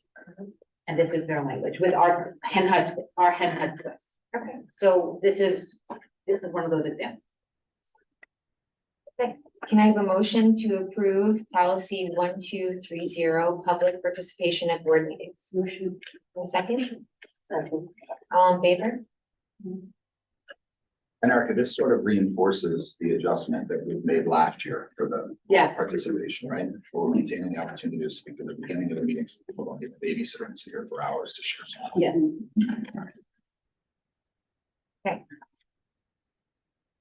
The next policy up for discussion is the second reading of policy 0105, diversity, equity, and inclusion in education.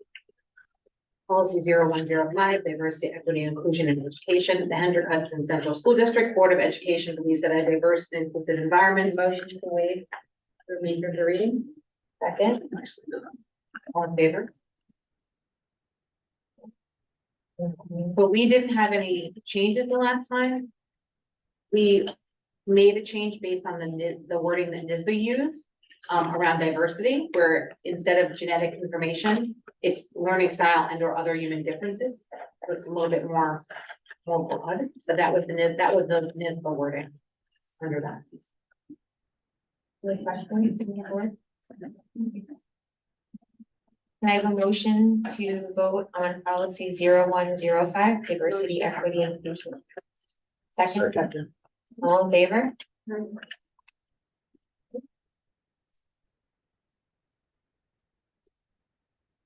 This is also a revision to the second reading of policy 2410, policy development, adoption, implementation, and review. Okay. I'm gonna explain why the whole thing's crossed out.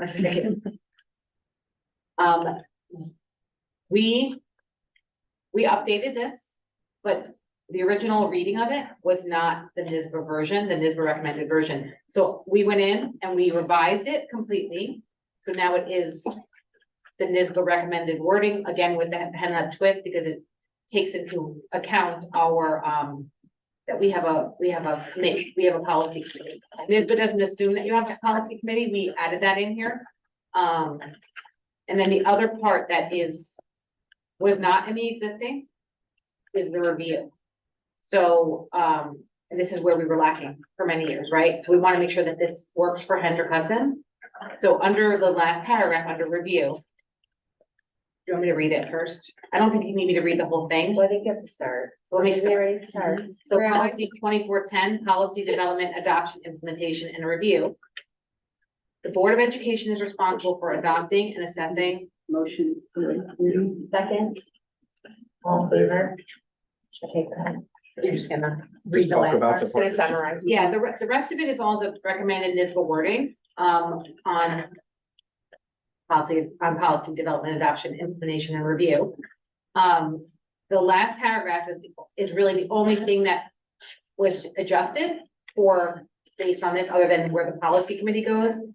So in the review portion of this, it says the superintendent shall be responsible for informing the board of any policies that are out of date or in need of revision.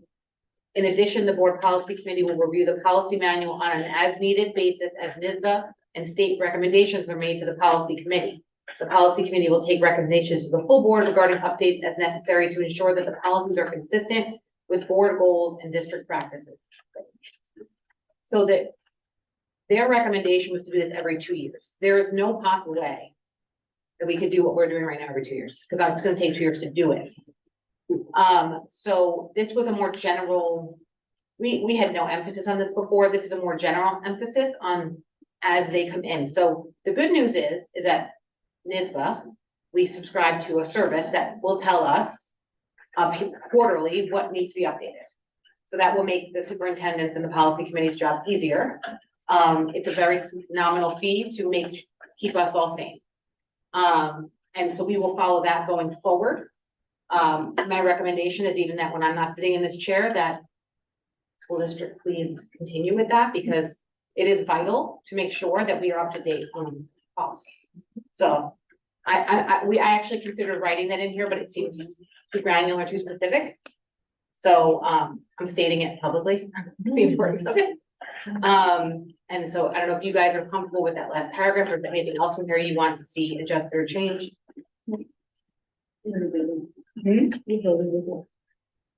Good. Yeah, any questions? Okay, I have a motion to approve policy 2410, policy development, adoption, and implementation and review. So Have a second? All in favor? And we have a revision, first reading of policy 4421, homebound instruction. I will read this and then we can explain why this is again. Policy 4421, homebound instruction. Homebound instruction is a service provided to students of residents who are unable to attend school due to health or disciplinary issues. Secondary students receive instruction for 3 hours. Motion to waive the remainder of the reading. Second? All in favor? Okay, so I don't know. So this was something, we had changed this to remove disciplinary issues, and now we're adding disciplinary issues back, I believe, based on a recommendation from the state. The commissioner actually made a ruling on it after we did the policy change. We just took it out. We updated it based on the hours per week as well. That was the update we did. And we had questioned if it was only health, and at the time it was, and then this update here. Okay, so now we will read, this is the first reading, we will read this a second. Great. Any questions?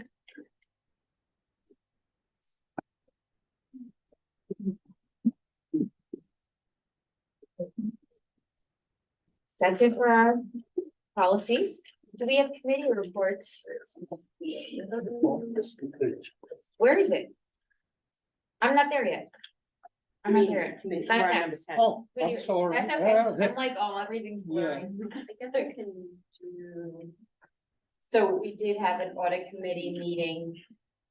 And we reviewed the internal audit, which were the documents that were posted and we just approved. And then next week we're meeting to review the external audit. And then that will be part of board docs in the future for approval. And then we'll also go on the website. And then the NISBA advocacy vote, the 56 resolutions that we went through, that vote happened. It took 8.5 hours on a Monday. Night. And at the end, they were begging people to stay on because they needed to make quorum. But anyhow, it is completed. They did provide a survey to everyone who attended to give feedback on how it could be better. Oh my God. But that is good. Yeah, and then we had a WISBA advocacy meeting yesterday, Monday. And we just continue to go over just discussions on what we're going to focus on advocating for the future. Nothing's really changed, so it's just that continue to meet I think some of us went to a round table that I did not go to. I don't know. Tamika and I attended a round table hosted by, WISBA and, White Plains School District, where we discussed in small groups. Tamika and I did not get to sit together, right? We had to talk to other people. They're all board members and superintendents from other school districts. We talked about student mental health, board committees, DEI, curriculum, BOE teamwork, fiscal oversight, community engagement, school safety. Tamika and I got to sit in 2 different groupings of that to discuss what other school districts are doing, what their challenges are. It was really nice to talk to other, other people in similar situations as I go through, what we go through, to see what they're doing. I was so happy to share some of the great things we're doing at Hendrick Hudson with some of them. And I think we both got their ear a little bit with a few of them. They were very intrigued by some of the things we're doing. So everyone here should be proud of that. That was for sure. And I also did super eval training through NISBA. And I also attended a communications challenges roundtable hosted by NISBA. And there was 2 other things. I can't remember what they were. I feel like every Friday morning I'm on one of these calls, listening and learning and trying to absorb as much as possible. So I want to thank Jen for doing that. I did this last year for her. I'm just going to say this. It has to be one. It can only be one of us, because I did it last year. It was about 6 hours. And it couldn't be like anyone relieved me virtually to do this. It has to be the person, the designee for the school district. So thank you, Jen.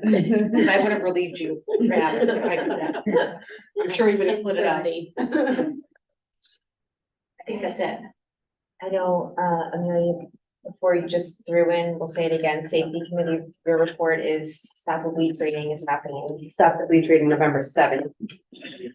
And maybe a opportunity to incorporate Narcan training with that at the same time so that we can get more people certified.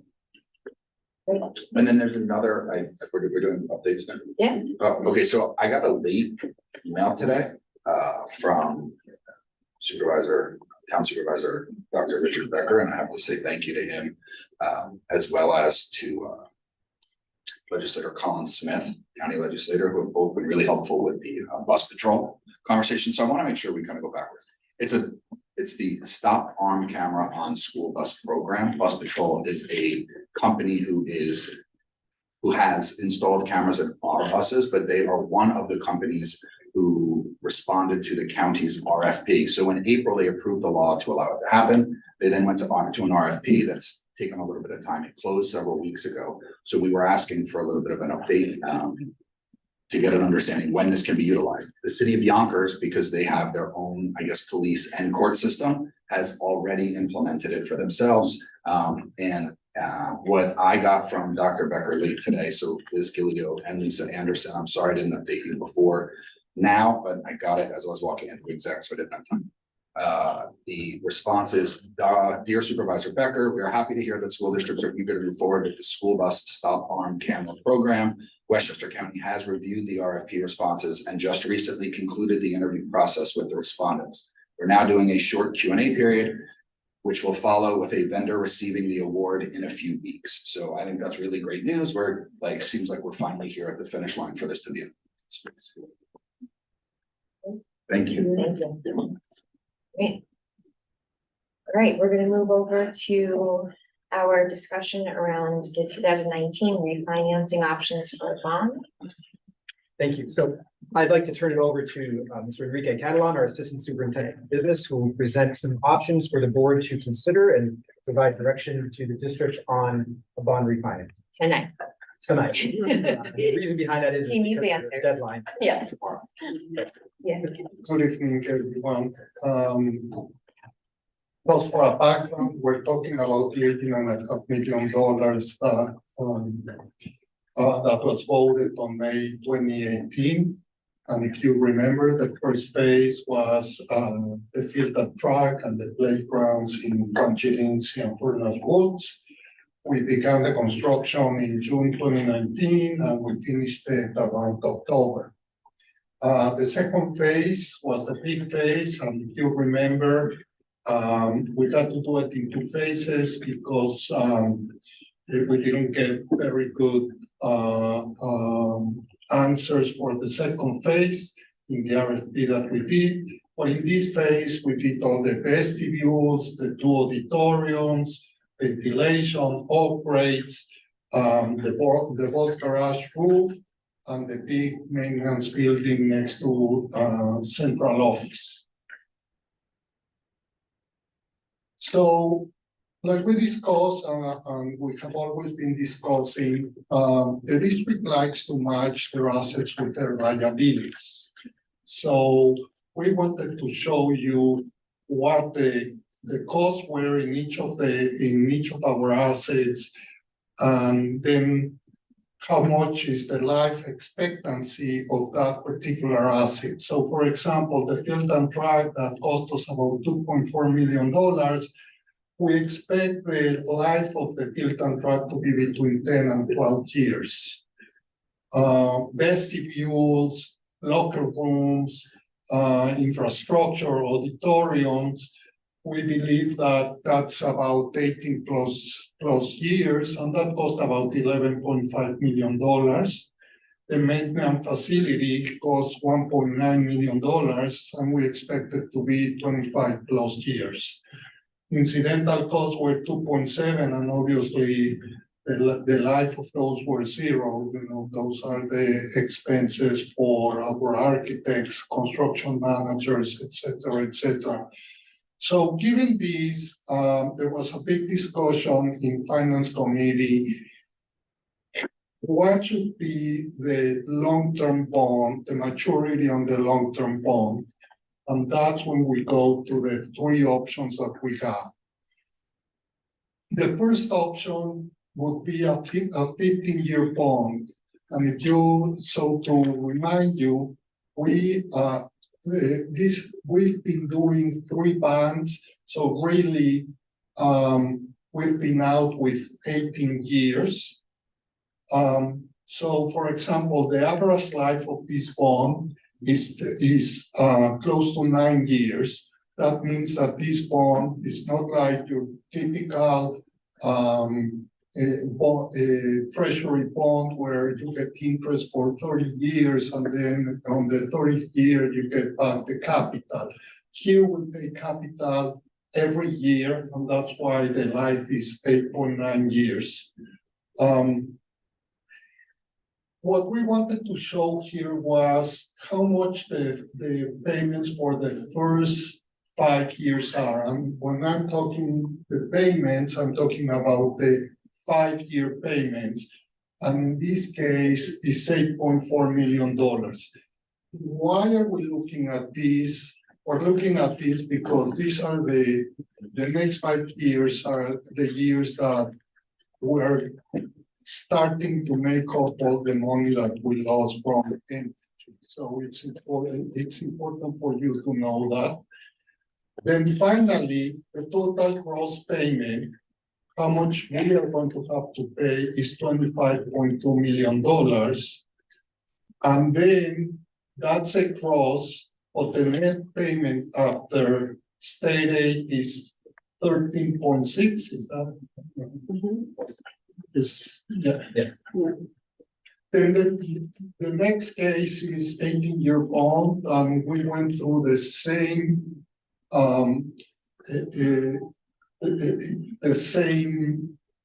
analysis. Average life 10.9.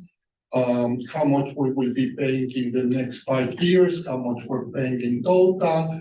How much will be our net expense after state aid? And 24 years, exactly the same. So the question now for the board is, which of the 3 maturities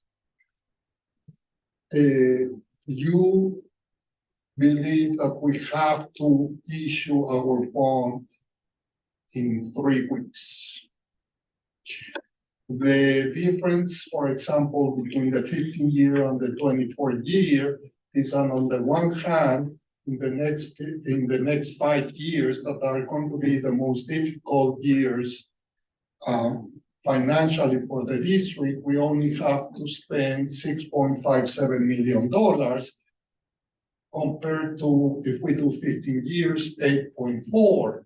But at the end of the day, we're going to have to spend $31.5 million instead of 25.2. So we're going to spend $6 million more if we decide to go on the 24 years compared to the 15 years. When we talk about we get 40% of the 90%, what that does for our total in the first 5 years, like how much money we would get back from state aid today. Right, we have the total. So, for example, for the first one, you will get 90% of the $8.4 million times 40%. So that's around $3 million that we would get done. And it comes back to us annually, each year, you make the payment and then it comes back.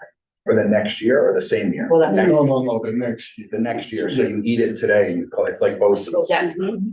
So it's Yes. all. Yes. All right, can I ask a question? I don't piggyback with this. Yes. If this is stupid, I'm sorry.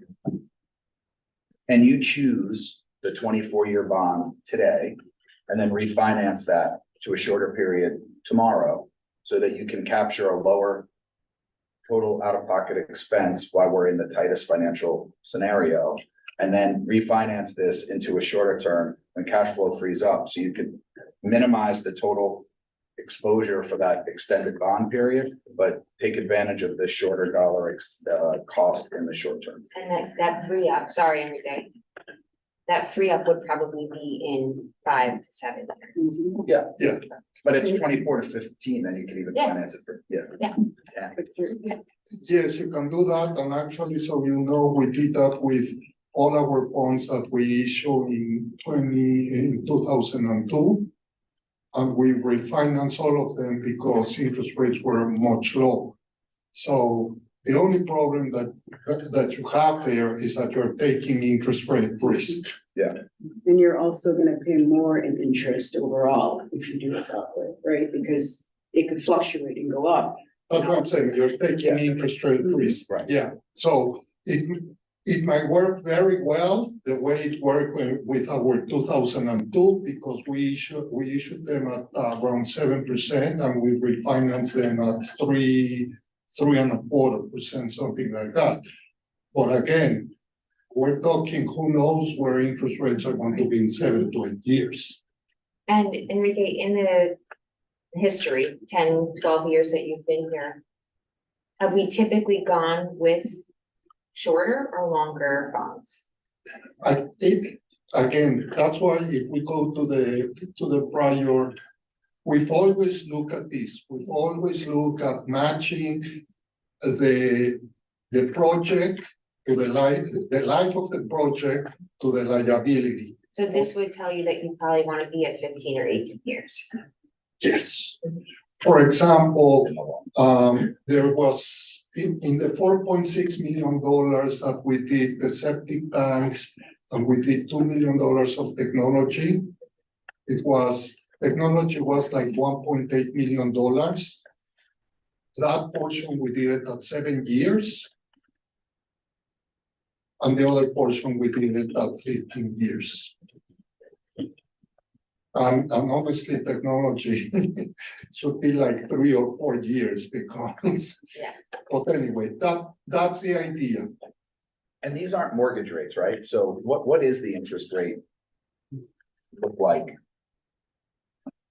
This isn't 7% mortgage. No. These are much lower numbers. So what is the interest rate? The interest rates here are around 3 to 4%, closer to 3. And what were they 2 years ago?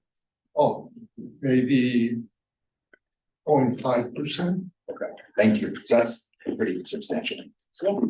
Enrique, we did have another trustee come in during the middle. Could we just revisit why this is being asked of the board again? Is clarify if this is a new bond, if it's refinancing an old bond? Actually, this is we're talking about the $18.5 million bond that that the community vote on in May 2018. For the first 3 years, 4 years. We agreed to do banks bond anticipation notes for 1 year because we knew that our state aid will increase. Back then, up until last year, our state aid was only 10%. Today is at 33%, and we expect it to go next year to 40%. So the idea was, let's capture the biggest amounts at 40%. Defer it, obviously, if we had known that interest rates were going to be that high, maybe we should have done it last year, but no one has that. No one can know, but that's the idea.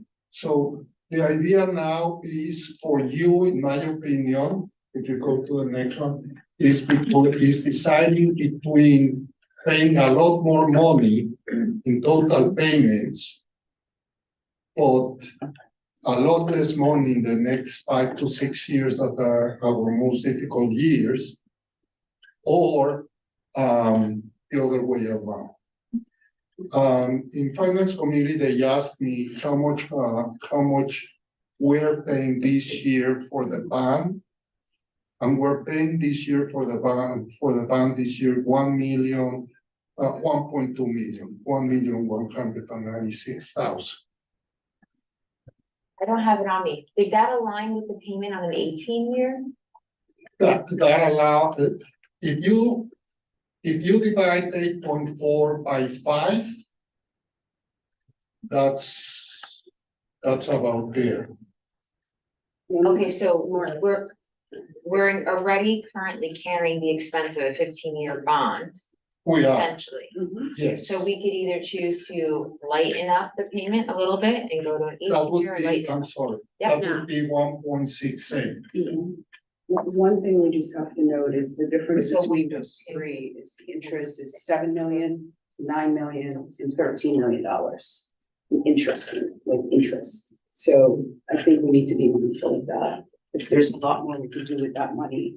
And also the longer we take if we do a 24-year, that's the longer it's going to take for us to get that 40% of the 90% instead of doing it in 15 years. And we already have the payment in the budget. for the Well, we 15. have 1.2. Well, we only have 1.2, right? So we're kind of paying What is the on next a one? 20. We're paying We're kind that of now, but we're also not getting the 40% back, which we would be getting. Right, but our current payment kind of lines up with more like the 24-year one. So do we want to make it?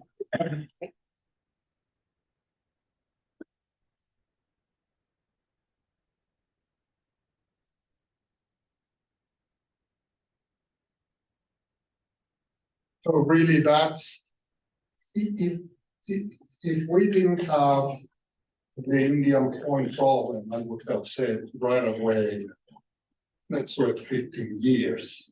But now the problem is the next 5 years are going to be very difficult. The money is already in the budget, but we want to do another project next year. Enrique, what's the projection for interest rates? I mean, I know you don't have a crystal ball. Are they expecting stabilization for some extended period of time? Are we still in this period of we could have a rapid escalation? And I know this is a qualifier that you don't have a crystal ball. No, of course. My feeling is that that inflation will take a while to get to 2%. A while meaning years. And long term, if you have a upward yield curve, if your short term is around 2.5% to 3%, your long term has to be around 4 to 5%. I don't see it coming down on the long term. Do you see it getting higher? So I guess so my thought is if the anticipation is it doesn't get higher, if we do a longer period to save some money with the refi, thinking that the exposure is not great for another rapid increase, we can satisfy both pieces. The risk is if I'm wrong, then we have risk. The reality is if we go short, then we have less money to spend on kids. And it's also. Well, In the short. if we think about it, if we do the 15-year, it says it's 1.6 million, right? So if we take out 10% out of that and then do 40% of the balance, we would be getting 605 back from the state with state aid. So we're already below the number we're currently slated to pay. So we're saving money already. We'll get it, it'll be done shorter. We're paying less interest. We can spend that interest on something else like kids and things that they need instead of interest that just goes out the window. And we'd also be getting back a lot of our money a lot faster from the state with the 15-year. It's like, why would we pay more interest to get less state aid each year and pay more interest? As long as we can pay it. Yeah, I mean, we're already- So the goal would I only want to say that this is I don't disagree with you on my personal finances, right? The only question is, do we have the dollars in the short term because of the budget limitations? And can you sort of play that game? I agree with you. I mean, I hate debt personally, but you have no choice but to use it to grow in an environment like this. What's anyone else think? I would be concerned because in 5 years, we're not here to suggest refinancing the bond. Superintendent Trump. I hope you're fine. I think Enrique laid out a very good field of what the board should consider, we know that the next 5 years may be tough financially, and a smaller payment may be able to help us move through that, but then you also do have to consider the fact that over total all payment in the long run for the district. It's too much. And we'd be paying less right now if we go with the 15-year. Because we already have 1.2. It just means we're gonna have less to do other things that we want to do. Well, no, he already has 1.2 million that he's carrying in the budget currently. So with the 40% we would get back from the state, we'll be at $1 million. But we're not gonna get it back till next year. For the year after. Because this would start for. So it would prevent us from doing something that we want to do next year.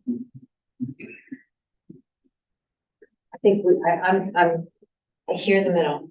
I'm sort of in the middle. I'm feeling the middle. Yeah, that's kind of where I am. It's a lot more interest.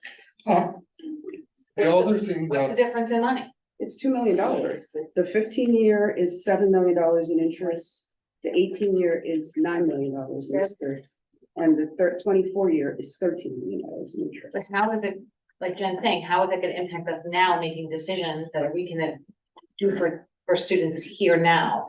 When we have a very tight budget, we wanna keep our taxes, our tax increases lower too. I mean, the 18-year only gets you another $100,000 It's only less. $100,000. Less, yeah, less a year. It's not.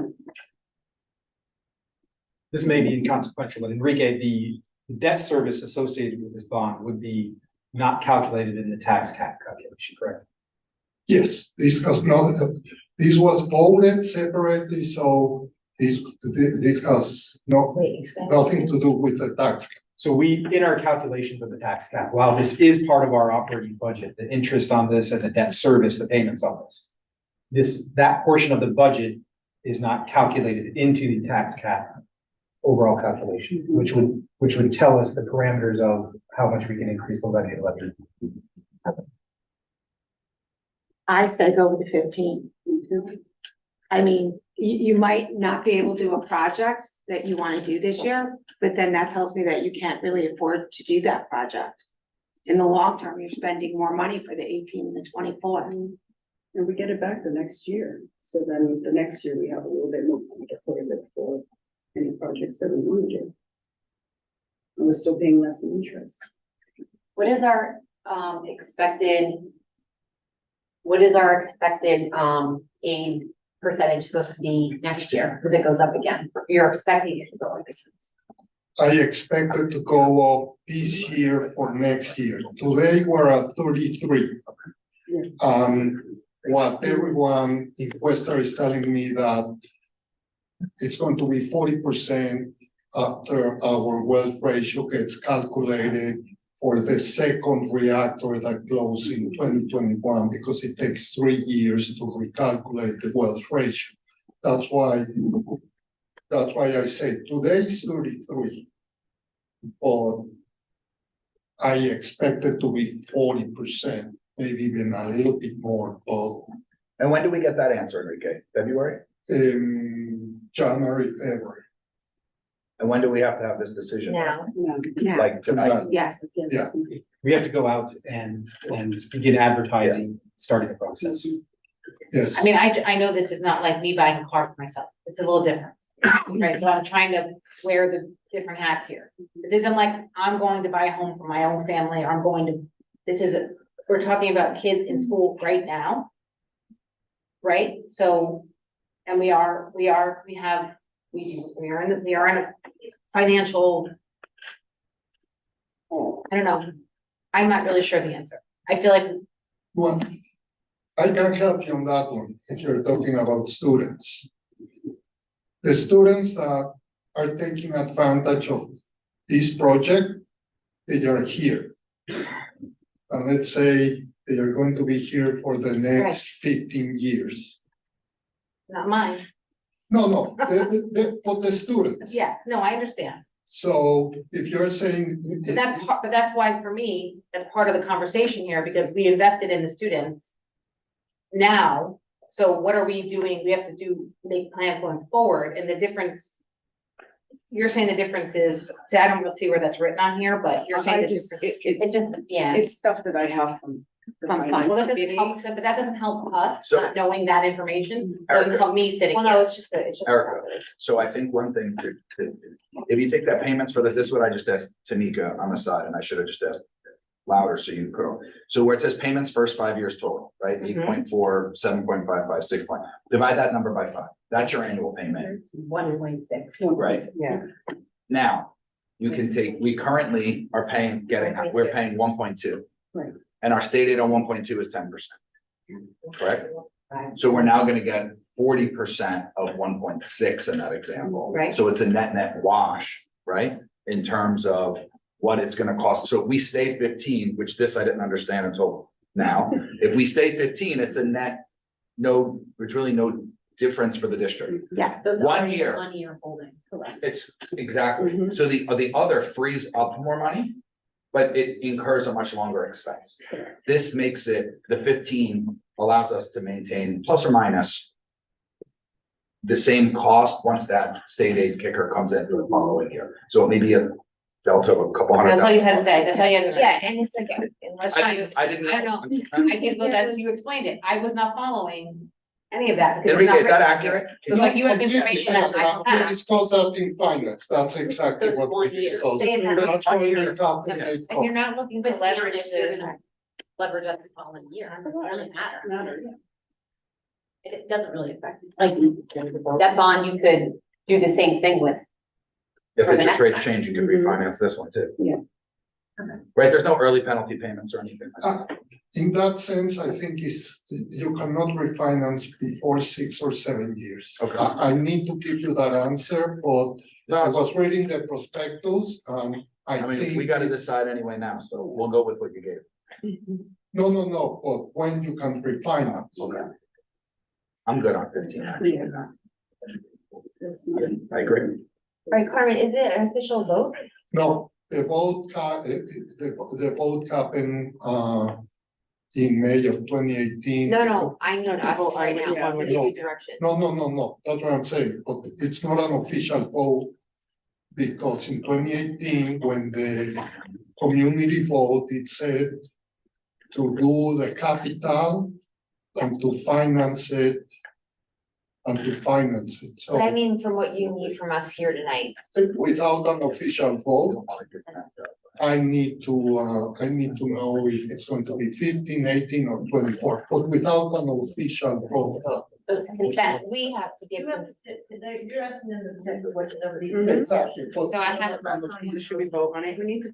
So Executive sessions or? on the So- option they want to pick. To add a little more color, Michael agrees with the 15-year decision and he's comfortable with us giving him that responsibility to manage on a go forward, so. Right, and they're gonna say 6-0. It doesn't sound like we need to do any more Alright. thinking. So can I have a motion to put forward a 15-year bond? Motion. Have a second? Second. All in favor? Aye, there we go. 15 years. Okay, Thank you. Thank you, Kevin. all right, before we get on to board comments and new business, I want to just pause for a quick break. So we can run to the men's room after. Yes, exactly. We'll be back in approximately 5 minutes at 9:27.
All right. Thanks for being patient with us. So the next, and I believe last part of our agenda is on the K through 12 restructuring configurations discussion. I'd like to go over to Mr. Conley. Thank you very much. So this agenda item will continue the discussion on how we shape the educational environment, particularly our elementary school, the considerations going into that. Assistant to the superintendent for special projects, Dr. Dennis Laurel has transitioned into that role recently. And he wanted to be here tonight to help frame the discussion for the board's conversation in a way of narrowing down possible choices as we come closer to the board's decision date of December 6th. Unfortunately, Dr. Laurel, who is still recovering from his illness earlier in the fall, he was here today, did a lot of great work, detailed work with members of our cabinet, to include Benita, Dr. Ruller, and Lisa, to help present some of the information tonight that the board has been exploring. And he was unable to attend tonight just due to his continued health and recovery. So he asked me to read some opening comments from him, so I will do that at this point. And so again, this is from Dr. Dennis Laurel, the assistant to the superintendent for special projects. Tonight, it was my intention to deliver these marks in person, but what I'm realizing from my recent injury is that it takes a very long time to regain my strength and energy to get through a full day. Knowing that the board meeting would end late, I thought it best to drive home earlier and have Mr. Trombley read these comments to help frame the work ahead of you, the BOE, and for the community to understand and moving ahead on December 6th, 2023, with a vote to either change the existing school structure or to leave it as is. I apologize in advance for not being present, but want you to know that over the past few weeks, the administrative team has worked well together in providing you with most up-to-date information on the 7 plans that were identified over these several months since the April vote to postpone the decision until December 6th. Upon my arrival last February, I soon became familiar with the issues that were at play and the dilemma facing the Board of Education because of the dichotomy of opinions, those strongly in favor of the change to the grade banding model and those who wish to return it to the 3 neighborhoods K through 5 schools. The major concerns were over too many transitions, changing schools for elementary students every 2 years before getting to the middle school, while the other side of the issue was over the inequity of the old model, creating a large discrepancy when we examined demographic data, mainly socioeconomic standing and ethnicity. I do not have to review what existed before, but only that the current model at least addressed these inequities that inadvertently created other problems, such as too much time on the bus to drive across the villages to the assigned school for elementary students. Some families had students at different elementary schools which started and ended at different times, causing difficulty for working families in sending and receiving students to and from school. There is apparently little to no coordination of various functions, causing further stress on families who are trying to be there for all of their children.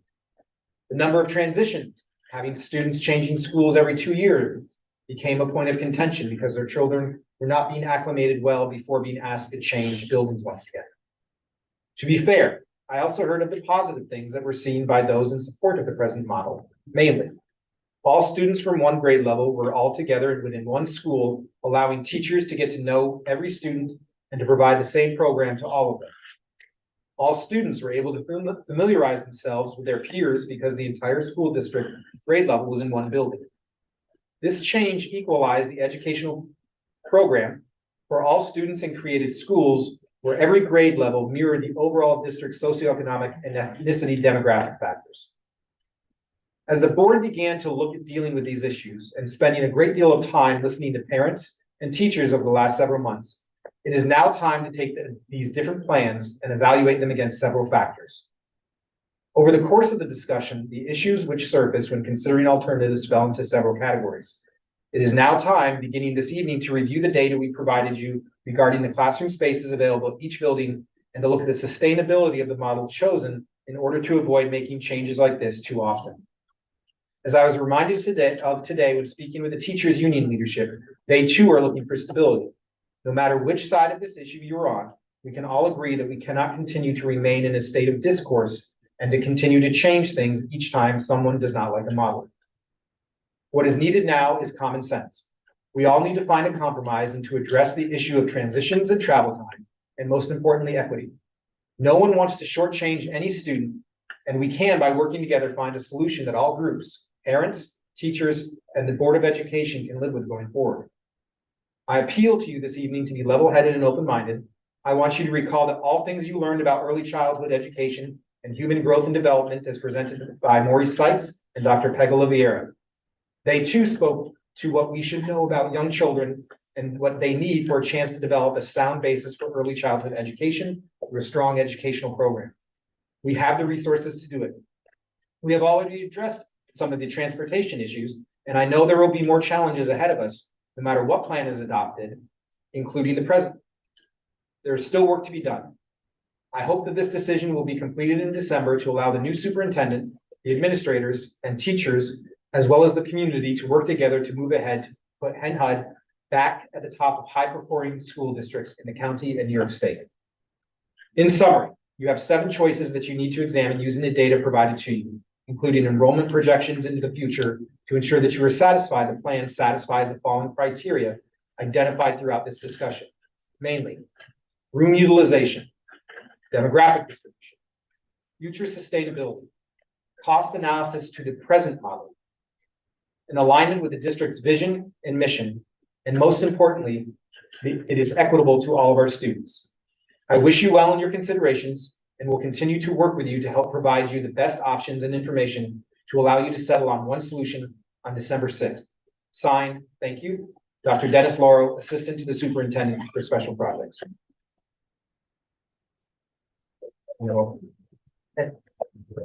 Okay, so that was Dr. Dennis Lauro's framing of the work to be done tonight to help guide the discussion. And to further that, the cabinet, when presenting the data tonight, wanted to provide some discussion questions to help start the conversation in an effort to begin, as we come closer to that December 6th timeframe, to narrow down and focus some of the direction that we're going to take. Not that we're looking for a decision on the plan, but as we get closer to the 6th, we can provide more information about 1 or 2 plans or 3 plans or less plans than we currently have that will help make a better informed decision.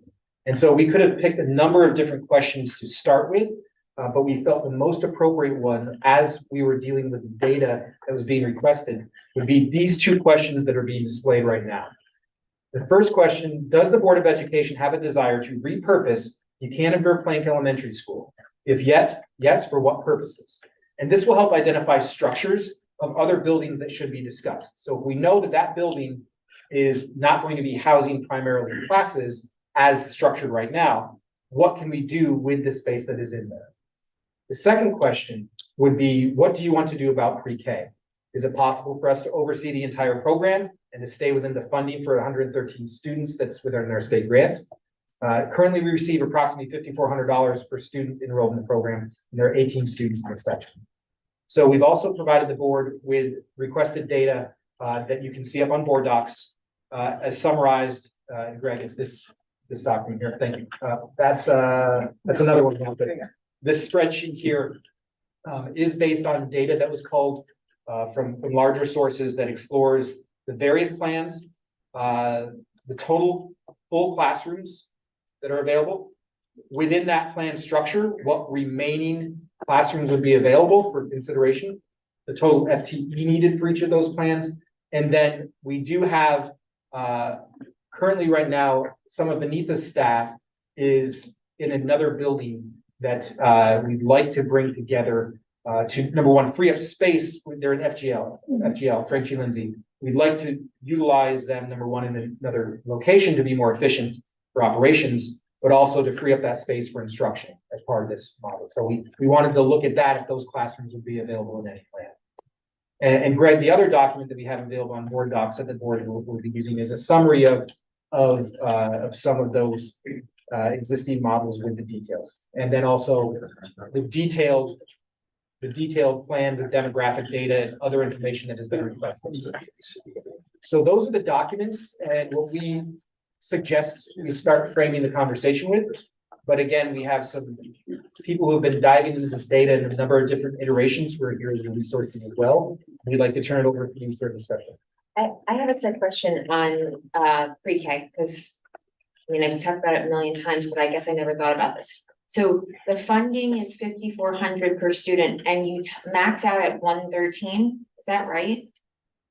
Margaret, I believe that's based on the grant that we received from the state and the total number of students that could be serviced within the total So allotment. they give you a max. They give you a number and then they tell you, okay, at that number, here's your total grant. I couldn't tell you where they or how they arrive at that number.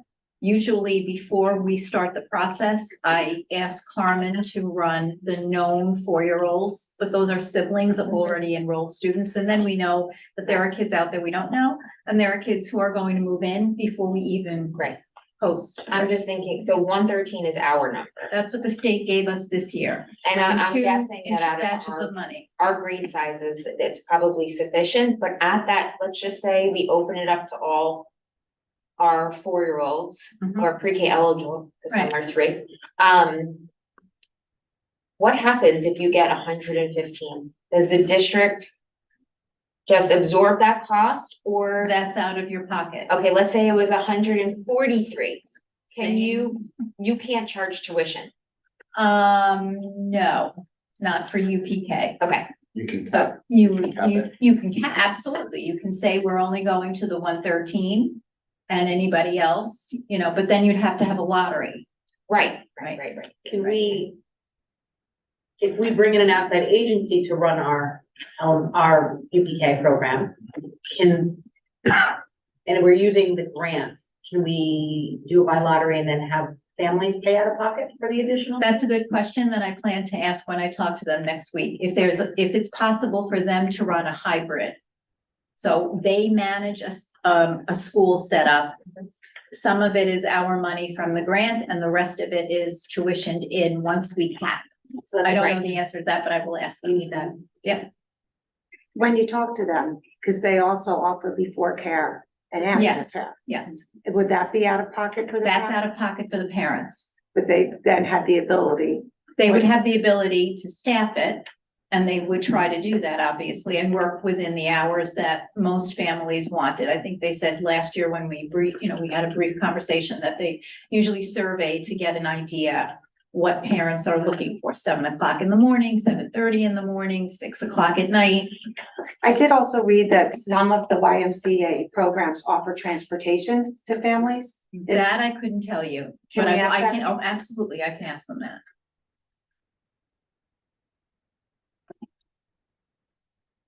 How many students last year and this year signed up in total for UPK? Not combined. This year we had, this year I think we had 80, I'll say 84, 85 families interested. The year before, slightly lower. Okay, so 113 is more than we currently would Right. even have if we gave every child the opportunity. It doesn't mean it won't get more, but that's, Right. no, we have not even reached 100 yet in terms of people who are interested. Right, Correct. but we do have local preschools that Yep. have been closing their doors, so I'm expecting that this year you'll see an uptick for sure. If if there's 2 preschools that aren't around anymore, you could have an easy 20-25 kids just from there. Can you also, when speaking with the Y, find out if there's a way to, if we wanted to expand, have a tuition-based 3s program? Because another concern is if there's no preschools, there's no 3s programs. And some people don't want to do daycare, they just want to have a 9 to 12 preschool experience for their 2-year-olds. Yeah. So I think that would be important. Perfect. So I just wanna, the one thing I wanna say is just to be clear, the only way that we can really expand the UPK program is to repurpose a building. Can we grow and expand our UPK program in any of these other models? I think if you look at the For floor force. plans, you will see that there's one that does have additional rooms available at one of the schools. There may be a couple here and there, but I don't think you ever want to get so tight. But that's part of the reason why the floor plans were helpful, because you see the visual of, oh, this is how many spaces we have to grow into. What would be the option of us going from 2 to 4, for argument's sake? And just some context on the review, the floor plans were reviewed against our state authorized architects' plans to make sure that we had the minimum square footage, which I believe is 760 square feet for classroom space. And then I have a question about, I think maybe you can answer this one, okay? And if you can't, it's an on-the-spot question. It is about preschool, but it's about building aid as it Oh, relates to Okay, I preschool. just have one more preschool question. Okay, sure. Okay, Oh, good, then I'll wait. okay, don't forget it. So, okay, go ahead. So if we repurpose the school and put preschool by itself, would we have to provide a building leader if we're using district funds, or what is that? So I asked a local district who also is using the Y this year and also rented out their space for like, I'll say $1. And the Y right now is providing a site director. They don't call it a principal. And I believe they also provide music, art, PE that comes through them. Through the what? Mhm. Okay. Thank you. Yep. So just while we're on the pre-K topic, Plan A keeps pre-K as is, or there's room? to Well, grow? if you look at the floor plan, you can see, based on what would be in the building have next year. I believe you do have a couple of spaces 5 full remaining. at and 2 Frank J. smaller ones. Incorrect. So at Frank G, you would have a couple of classrooms, so you could say, well, next year we'll double it. Sure. Cool. But remember, are we doubling it out of our pocket, or are we doubling it and asking somebody to oversee it? Right, yep.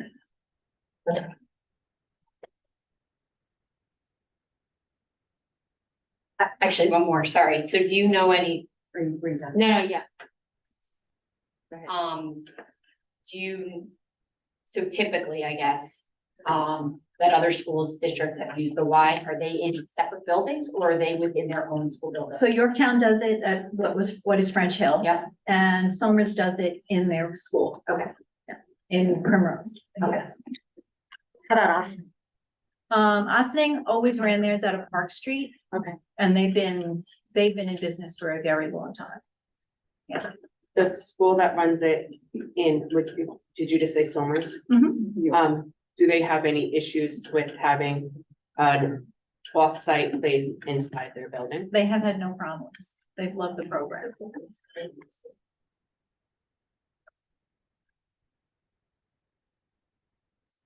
Yep. It's quasi PK. No, now you're free to go. Sure. Yeah. Enrique, building aid, if we were to take one of these plans, I don't know which number it is that has in PK, is it in letter G? Where UPK is the only classrooms either. Would we still get state aid on any future building work that is done once we don't have it purposed as a K through 12 building? Michael asked me to call this afternoon and find out. So this is what I found out. Yes, you will get it, but at a lower rate. But What is that? For example, what they It's 40, assuming 40%. I don't mean to cut you off. no. Like if it's assuming 40, what would it? What they told me is, for example, the way they do the state aid is by square footage. So they believe like 900 square feet. They are based on that because this is less. This is UPK. It will be 700. So I'll say about 30%. 700 to 900 is about 25% less, let's say that. So it would be instead of 40, 30. So we still get building aid. That's what I'm saying. However, this is a however, according to them, the legislator is looking at a new law that will get more. That's what they told me. But, it might not pass, but at least we know that it will be 30%.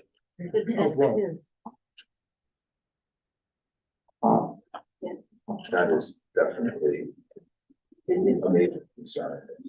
Yeah, no, we thought so too. We discussed it, and that's why I called Cuesta. How do you want to go about answering these questions? Or how do you want us to answer your questions? Is that where you want to start? Sure, yes, please. Okay. We felt that the conversation in and of itself would help to focus. Can we begin to, not as a fait accompli, but can we begin to say, here's a priority of ours, and because of that priority, it is narrowed, this plan is not gonna match that priority. Do you mind if I go through, and I know this is up here and this is public, but there are some things on here that I think the board would right off the bat change as a group. Yeah.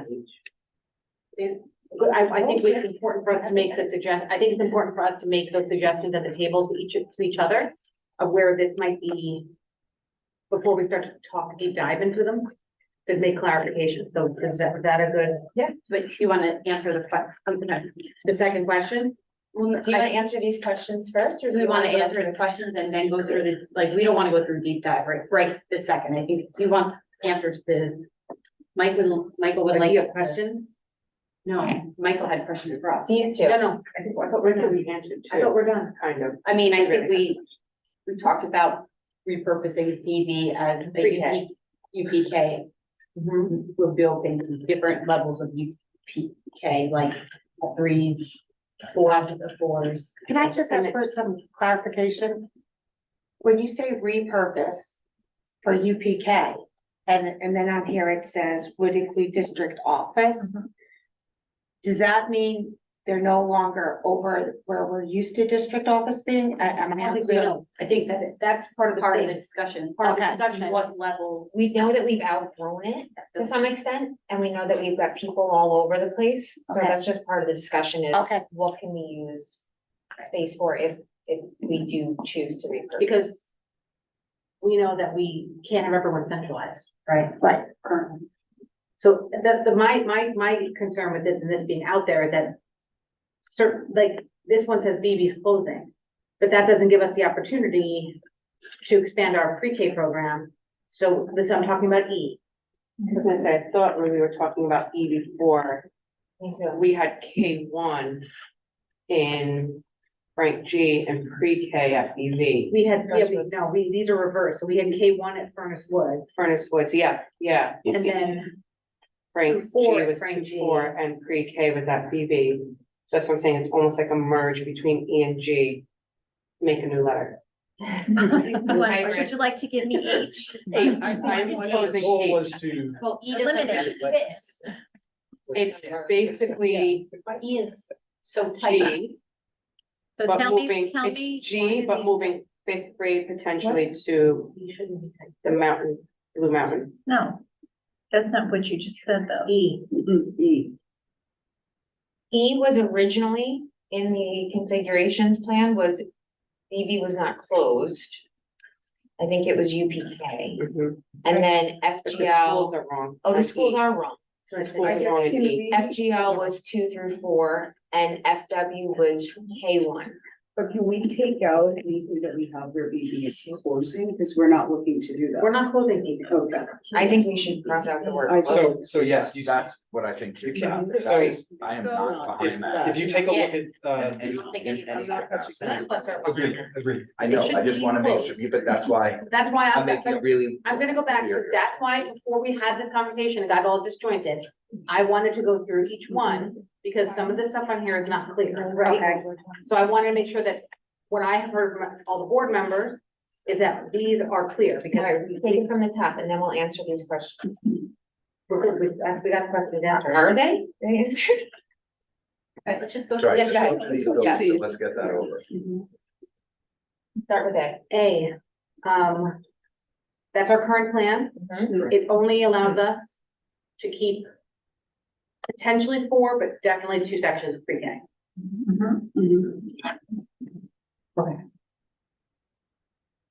Well, no, it gives us an option for 5 full classrooms, right? Or am I reading this wrong? No, they would be He said 5 the goal is spaces, I not don't to know. use them all You though. don't necessarily. You don't wanna- fill yeah, you don't them. wanna- So we could do 2 or 3. Yeah, we could add to it if we did that. Yeah. There's potential in Frank G. Lindsay, but then. that's a Because we whole could nother- have the, like where, grade needs to be split. If like someone else enrolled or something. Okay, so then in B, which was, in B, which was pre-K two, at BV, pre-K two at Furnace is 3.5 at Frank G. There's what I'm gonna ask on this one is, that's again, that's one classroom for pre-K only at each building, correct? Yeah, each of the two. And we have only potential at BV for two, we have 2 open classrooms there. Correct. You have potential in Furnace Woods. So that's not expanding UPK, just maybe a little bit. Then C is the original plan. I don't think any of us had any changes on that, other than we're somehow at capacity, like at full capacity in some of them. Then the D, we can't fit. And we want to take out the word close, because we're not closing DV. Yes, that should be repurposed. You can see under the plan, it should have just carried over to that. Yes, and then that again, repurpose BV. If we had moved pre-K over to BV in this plan, there would be more space. The next plan is E. Wait, but hold on a second. There wouldn't really be much space. No, there wouldn't be much space. Because It'd if still be you- at capacity. If you moved one, let's say there was one in each school, right? Because if you had 2 pre-K through 4 schools, if you took out a UPK class, then you're just at Zero, yeah. capacity. So there really is, that's the tightest scenario I think we have. Right. And then, and that's at both schools. That's at Frank G. and Yeah. And this is using current class caps, not Yes. policy caps, correct? No, policy, I went to policy on this. Yep. Yes. Can I ask one question about, sorry, can I ask one question about C? When you said, going back to the original plan, what were the assumptions for, whenever we split, whenever we didn't do any grade banding, what were the assumptions for, special education? Like, would there be? The original plan? Is that just okay, I just wanna make sure, so, It'd be kids would have to move Right. to the school where it is. okay, and then Plan B, we went to what we had spoke about last, was that there would be availability for both. Okay, thank you, I just wanna make sure. Now, E was the one that's, I think we have to make some changes on. So in E, this is the one where 5th grade goes to Blue Mountain. Then BV would be pre-K, UPK, and potential to move district office staff there. Frank G. Lindsay is 2-4, which it says pre-K 1. And then Furnace Woods would be K1. So you want this to be 2-4 UPK. and only K1. Plan E, it was in BV being repurposed for UPK though. We just didn't get that far. We tried to explain that ahead of time. It didn't get to you guys, but that was the intention. Okay, so we'll redo it. Yeah. So you want pre-K at BB and you only want the 2 grades at Furnace Woods. 2 to Yes. 4. Okay. I'm sorry, K1. K1, and then Frank G is 2 to 3 4. grades. We'll rerun them. And then that moves 5th grade up to the middle school, Yes. which we have to know if we have room there to do that and what that will take. Okay, I have to get the Blue Mountain. Not a problem. Am I getting everyone's question so far? Then, F. This was basically the same as Plan B. It was just adding pre-K and expansion at Frank G. Lindsay. Right. We only Which have then leaves one. no classes. Yeah, leaves nothing there. And is that with just 2 sections? Yes. And then we can't expand. Yeah, we can't do anything there. And then G with UPK 3-4, the district partial relocation. Frank G. Lindsay 3-5 at Furnace Woods K2, but what we're looking at, the classrooms are not exactly correct. Right. We're technically short one, technically one. It is a little tight if we did. Yeah. Margaret, what should the numbers be under the full and remaining? Uh, I'm sorry, full and small. These are right. These are right The first here. two- This one, yeah. it should be, there, we You need think one there's- minus you need one. more. You need 1 room. You need The a minus, minus where one. it says 4, it's -1. On the full size Yeah. classroom? Yeah. And Yeah. We're gonna go over there tomorrow. BV? and the make BV sure. one is So we can minus do one. that No, one. Furnace Furnace Woods. Furnace Woods. The Yes. very bottom. Oh, the last, okay. That one, of all the numbers, so the other ones where we're -1 or we're confirmed on them for your Yes, decision-making purposes. That district, the Furnace Woods needs to be reconfirmed tomorrow based Yeah. upon new information. We're gonna walk. Could through it- Go ahead. Could the small, and this is, I guess, what you're gonna confirm, can the small rooms be opened up to create a Well, full-size room? that's, we know that that is true in at least 2 locations. Okay. So, the question now is it, sheet rock and internal wall, or is it more Right. than, right, right. Okay. So we're gonna go visit. And then just for people listening at home, what is the difference between a full and a small room? So when we say full, we mean a classroom could occupy that space. By square footage, what Yeah. is That required was by state. 700 and whatever. 760, right, yeah. And the small is, it could be an OT room, it could be a reading Like, specialist. think about that room, that's not a classroom. Right. You could easily do Become a a reading reading specialist, group, right, yeah. right. Thank you. So based on the review of those questions, are all questions more? That's just, yes, yes. Go ahead.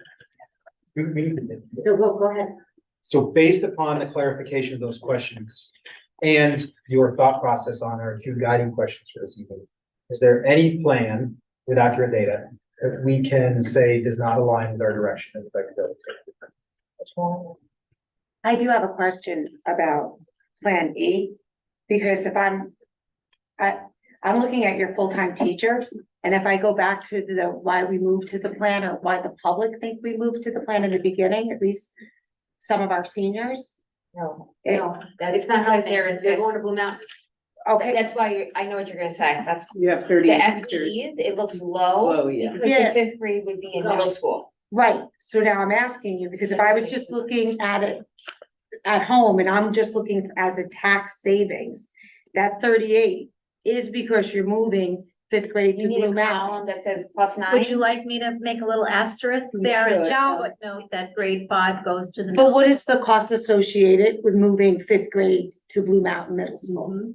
That people need to know. Cost of teachers? Or Cost of repurposing the building to house What were 5th you grade. talking about with the FTE, just so I understand? We don't know that yet. Okay. Do you I- think that we should show, because I was thinking it looks like you're saving, It does look, I'm just saying, if you're looking at all these plans. Yeah. And I'm looking at it from just a purely, say I have no kids in school, and I'm looking at it as a cost savings. yes, it looks Okay. like there's less teachers. It looks like, oh, why wouldn't they close and do Plan E? I'm just gonna put a footnote at the bottom. Could Okay. we consider a paradigm shift in terms of when we're talking about costs? 2 things. One of the purposes of trying to narrow down some of these plans, so we can dive into some of those questions. Correct. Okay. And devote some of our time and effort into finding out what would a cost be. But we've worked through the cost compared to the present model. Right, I just wanted the people at home to know that the Of course. 38 didn't mean that that would be the lowest cost model. Yeah. So I know, that's a if good you point. think about costs in that term, what is the additional costs that we would incur on top of the present model? Is a different delta than just what does it cost? Mhm. So I'm Yeah. wondering if we want to start phrasing our conversation in that Yeah. manner in terms of cost. Yeah. I have a question, that I believe that Margaret may have to answer. So we have in Plan A, which is our current plan, same number of students. But we have 44 FTEs, but in Plan G, similar, we have 45, but we're moving the 2 UPK teachers over potentially, or there's going back to kindergarten. We don't know that yet. We haven't gotten that far. Don't wanna get nervous. Correct. Why is the number 1 more? I'm in gonna that guess plan? that we split a section differently in that particular model. We had available rooms that we could, But that's the one that needs to be fixed. Correct. too, right? Yes. Furnace Wood section. I don't think it will impact, just in case people at home, FTE means the number of sections that require teachers. And are ICT included in these as well? I'm sorry, ICT and special are included in this as well? ICT is in there, yes, ICT is in there, And not special teachers? not ABC. You didn't put any. No, they're at the bottom. of When the we're chart. doing these presentations too, can we put a little like acronym bar at the bottom, so like I know. Yeah. Like I knew what FTE was, so I got a phone call today asking, hey, what was FTE? And I had to. Jeremy, he hates those acronyms. I know. No problem. If we could just do that for all of those this way, we'll clarify some. Thank Get you. used to it after a Yeah. while. You've been on all of them. We'll do And I it, don't- we'll do it ASAP. I do that. I don't think I'll ever get used to it. It's too many. Remember, I have a day job. Yeah, I ask all the time. Well, I think that Plan D looks like it could be impossible. So I'm just gonna throw that out there. I guess, is it worth that we just narrow down some of these so we're not? Well, here's the question. Is Plan D impossible if pre-K goes to BV and it's part of that repurposing component? So we would take out, 1 and 1. No, Be at zeros. So, Yeah. Why? Yes. Just puts us at zeros. because right now there's a pre-K Oh, class. oh, each. oh, I'm sorry. Yes, So it thank you. doesn't save us too much space. Yeah. Mhm. And then I worry if you have a slight. Yeah, sure, you got a problem. I don't know that we have to. I think we have to just. No, we have to give them. More direction, Right. more direction. Yeah. Should I be? Priorities. So, yeah, does everybody agree that Plan B is likely not a solution? Yes. Yes. Agreed. Agreed. So that, So here's a question, you guys, yeah, do we want to keep the plan names the Yeah, same? please. even- Yeah. Okay, yes, Yes. yeah. Yes, please. So that was so we the, just won't have a D. No. Right. no more D. No doubt. The, That- there, that Yeah. Jeremy, I'm with you. was the plan of FGL and FW having pre-K through 4 in both locations. And grade 5 moving there. And grade 5 moving up, right? So And that then- doesn't exist. And for the public record, I guess, the consideration this time would be because of the lack of space that plan would provide us. Correct. There's no flexibility there. None. It doesn't really look like Plan E has any space either. Yeah, that's what I was gonna. But is this wrong? Because the Oh, plan this is is the but they were UPK 0 and and 0. pre-K. They're 0. Doesn't matter. Doesn't really matter. Oh, that's true. Pre-K is included in there. Yeah. So But in E, But you're only getting 2 back. Right. pre-K. But the number of But then classrooms the changes, number- but the number of classrooms change, so when you move K1 to the other building, Yes. the number Oh, of right. classrooms. Yeah, change number of in that. sections. so E needs to be totally redone. E Yeah, Yeah. let's Yeah. do Okay. it for you, Quality. and then I you'll see think- it again.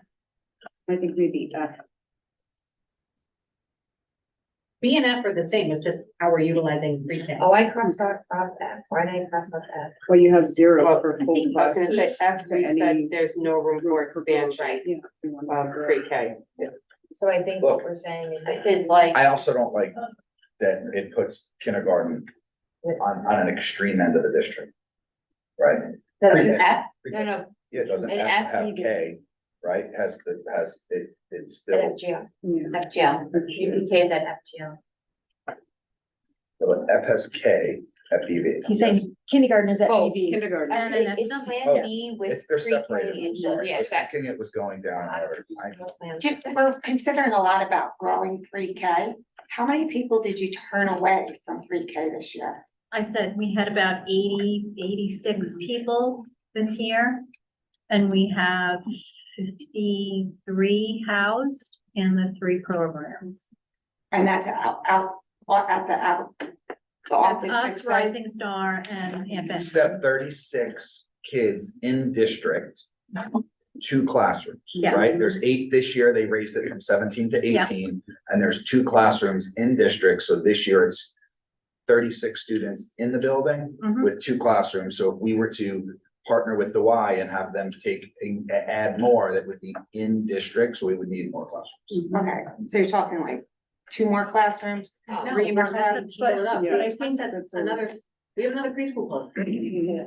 So we can have up to currently without incurring additional expense, assuming the Y or some collaborator in-house. There's currently an allocation for 113 UPK students Okay, at $5,400 a student. That is what our ceiling We would have is, 7. provided they don't change it by And that's- adding or Right, decreasing they funding. made, that was last year's formula. based I don't on know the what- 113, you would spit out 7 sections. Yes. Okay, that's what I was looking for. Yeah. Right. 7 sections. Which I guess is If pretty you put, typical if you to put our fulfill. breaks, Correct. pretty, yeah. I also think that's a plus for young families thinking of moving here, because it's something that's gonna set our district apart from the other districts to have that available. So I definitely think it's something we should definitely be thinking about. And Dr. Oliveira, hey, she talked a lot about the 0 to 5 brain bursts and just think of how great it would be if we start them earlier, right? We'll be giving them a big opportunity to just grow and excel. So I think we should keep thinking about that. That's important. So I think we F almost has a have an 0. obligation. You guys speak louder. Had two Project preview up louder into the, Oh, I have to talk louder? yeah, I can't hear you. Oh, sorry. Yeah, and I agree, right? We've now lost that's Second. out, right? Mhm. That's, so we've now lost 2 of our 3 local built schools, Mhm. in the past 15 months. Yeah. From when they both, right within 15 months, we 2/3 of our community-based preschool programs have closed. So I don't want, I think that almost obligates us to find a way to make sure that it's off. Mhm. Yes. And the ability to offer before and after care. Mhm. Yeah, 100%. So Plan B and Plan F are the same plan except for the location of pre-K. So is one of them more desirable for us as a board than the other, that one of them we should focus on one versus the other? Well, there's, in Plan B, there's room. In Plan F, it doesn't look like there's. Yeah, that's what, so Well, you have a 0. so Yeah. French does is it make in sense to like not? And then it also doesn't continue make to sense, study right, to have By themselves, or like, pre-K with 3 to 5. so does that make sense to not delve any deeper into that? I think so. I think so. I think so. Yes, I I mean, we have consensus on that? Yeah. Yeah. Great. I agree with that. I just am still, then that means Plan B doesn't give us the opportunity to expand. I mean, It does, one only at Just Furnace one. Woods, really. Mhm. Really, you're only looking to expand at Furnace Woods. and like maybe one class at BB. Mhm. Yeah, but remember, the Y could also offer transportation. I mean, I don't know that for a fact. We'll find out. Big stuff trying to be longer. To UPK.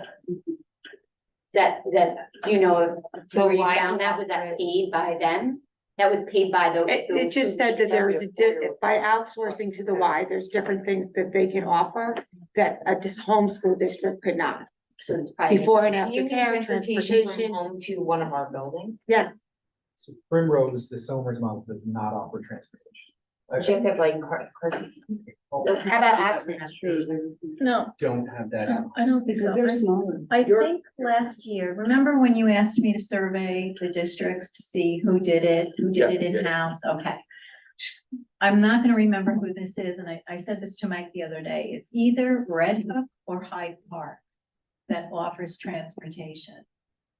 And I can't remember which of the two. They're all the way up in Dutchess. Said it was where, Yeah, I can't remember. I mean, I could look it up, but I remember reading it and thinking, wow, that was a bold statement that we're doing this and we're going to get our kids here and get them back. So. Yeah. Margaret, could I ask, and the board, I guess I'll ask first, if you guys think it's valuable, then we'll ask Margaret. When we run whatever you're going to rerun at the conclusion of these series of conversations, can we also run it with current caps? Because I don't want to make a decision that disallows us to hear community concern that we heard just a couple of months ago, begging us to not go to these current policy caps. And I would like to understand what flexibility we have. Because if we only look at policy cap, then we're gonna have no idea what we could do in the future, and then we may have a back against it. I'm just thinking out loud, is the solution then, rather than remaking all of this, just to say 1 per grade, right? You could always. Right? You could always have to add 1 per grade. Okay. I don't know, I'm just throwing that I out there. wouldn't think you have to do a whole lot. It's just a column on a spreadsheet dividing it by one number versus another. No, Right, or no? if you look at your class sizes that are left, then if you do one per grade, what will really fit? That's what I'm saying. So you have to really think about which way you want to go, because then we can really identify which full classes we need. No, the numbers are funky, and I'm thinking now I think there might have been only one instance where when I divided, it was 26 and in 5th grade, and I left it. I don't think, and I think they were all, reasonable numbers, like we have this year, 22, 23 in the older grades. But I'll go back and check. And I guess can we add just the column that shows what? Average class. What the average is. Cath and current, like policy and current. That was the ask. Yeah. That's exactly the ask. But if it's gonna create a whole bunch of work and it doesn't add Well, value. it's more you narrow down. Yeah. So that there aren't 7, obviously not 7 anymore, 5 that we're, we knew when we were giving you this tonight that there was a lot more work to be done, as Mike alluded to. But it's obviously more challenging when you have so many different variations on the table. Is it safe to ask, oh, go ahead, Erica, I'm sorry. So is it safe to ask that when we have pre-K listed, as a singular, we're counting it as 2 classrooms? Yes. Right, so in option A, it's 2 pre-K classrooms, in option B, it's 1 per building, BB One and per school, FW. correct. In C, it's 3 pre-K classrooms, so it's That's already the growing our yeah. program by 50% in the calculation. Right. In E, it is based on 2 in this configuration, Mhm. and then it is based on 2 in G currently. In G, we went to 7, because we said G would be full implementation. We have the space for it, assuming all of what we just talked about with a collaborator. And what we said, we would have probably 7 sections fully blown. Remember always that there will always be a parent who will opt not to participate because grandma lives with them, or they can't get transportation, or they work in the city and there's no after, a lot of things are dependent. They do one close to their. Correct, yes, they take Now, it to So work. that's why correct. G says So- all. I have a question about that also really fast. Sorry, and this isn't exactly related to this, but it's UPK and it's related there. If a parent works in Yonkers and we have leftover allocation for collaborators and our in-house is full, are we able to connect to a facility in Yonkers and that is willing to take that collaboration and give that parent free pre-K? I would, go ahead. I believe we'd have to follow the RFP process. They'd have and to that- apply. That individual vendor would have to qualify for our. Correct. Like if maybe they already did, you know what I'm saying? They may do it and have it open. I was just curious, that's all, because we're sitting on money now that we didn't utilize. It's not costing our district $1, and if it's gonna save somebody else. They would have had to be Okay. part of the bid process, and they would have had to meet Got it. all the same requirements that everybody were using. Is the Yeah. 5,400 that we get per student staying for Yonkers? Yes. It is. Yes. Because the sample. That's been the superintendent's argument, that if 5,400 doesn't make sense, it's not the same cost of living downstate and upstate. Right, Yes, that's They right. apply the same piece. They constantly are advocating for Right. different numbers. So what may vary in your allocation is the number of seats you're able to provide with the state's allocation calculation. Yeah, they may give us the same money and say, okay, have fewer kids, but you can get more money to fund it. Yeah, that makes sense.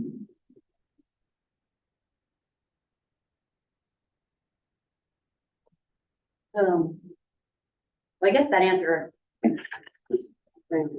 I think we answered the plans around the 2 questions you asked. I don't know, I mean, I know that, I feel like there were other good reasons that have.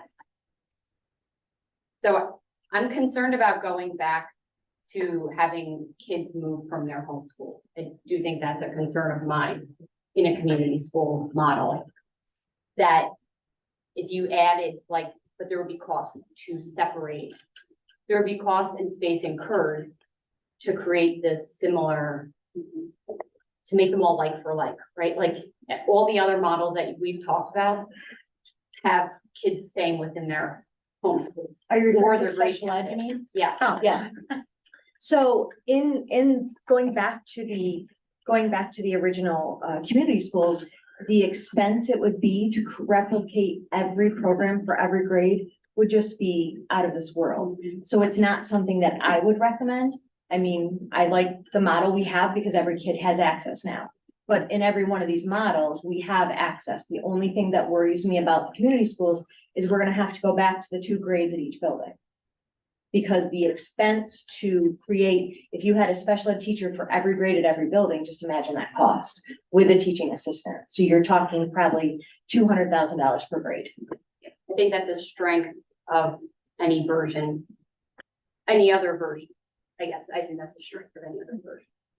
And for the people following at home, when you say 2 per school, you're talking 2 ICT classes where we're staggering them, K, 3, 2, Correct. 4, 3, Yeah. 5. Okay, thank you. So I think that's the big thing. And also now we have teachers that are in a year. So they're getting deeper into the curriculum and they know the curriculum instead of looping K to 1 to 2 and then looping back to K. So that was the model we had in community schools. So the teachers really never got the deep understanding of the curriculum. Oh, Yeah, and I will say it's fine, K1, 2, that's not the struggle. It's when you go from 3, there's a huge jump to 4, and then even to 5. We know that, that's the big years. So think about the teachers and their depth of knowledge when it comes to working with the actual gen ed curriculum and modifying. So it's easier in pre-K to 2 or K to 2 than 3, 4, 5. Yeah, they don't loop now, they stay with their grade. And the nice thing is the teams are staying together too. So if Margaret and I were a team and she didn't want to go to first, I was then starting all over with Tamika. So the teams are now together and it's consistent, which has been huge because they are now in a model where when you walk in the room, you can't tell who is who. We didn't partner them this year. If you were 2nd grade ICT or 3rd grade ICT, you stayed in where you were. So the teacher didn't loop with the kid. No, that's what I'm saying. Right now, they're not looping. The teams are together. So for example, if Margaret didn't want to do it next year, I might have to go to Tamika anyways. But the pairs and the bonding have been fabulous. So that's the other, a pro to that as well. And also on the plan C, the original model, if you're gonna talk about equity, that's the least equitable model too. I was gonna say it's more than special ed. I believe through a conversation with Dr. Lauro, there's also other. We have the programs. numbers. We have the numbers. There's other program that has to be put in place just due to the inequities. Correct. of the students. So if you go to the K-5 consideration document, that can reference what Alexis, Denise and Erica are talking about, and you can see the demographics breakdown for this plan. So that's further detail. And if we were to go back, we would have to re-look at zones and all of that as well, which would change all the numbers. We would have to do Because, and you're only, like, you have to do it based on distance. Distance from the school, which was not done. I don't know that there's much Thank you, Craig. more though. You also have to- a significant Yeah. increase in FTE section, Yeah. because now you don't have economies of scale. So it has the most FTEs. Yeah. And likely more FTEs. More FTEs. Gives Has us known safety. inequities. Yeah, and gives us the least amount of flexibility to grow anything if we wanted to too. So Lisa, just so if I understand you correctly, for special ed, it's better to have grades 3, 5 together? No, I'm not saying which grades. I'm just saying, if you go back to community schools, what the problem is that we would have K1, 2, you know what I mean? We start K1. And then kids would have to move back to those schools. If we wanted to make it equitable across all schools, I'd need 2 teachers in K for every building. And it would just become so immense of an expense. She was, because in the community school model before, we rotated which school had ICT.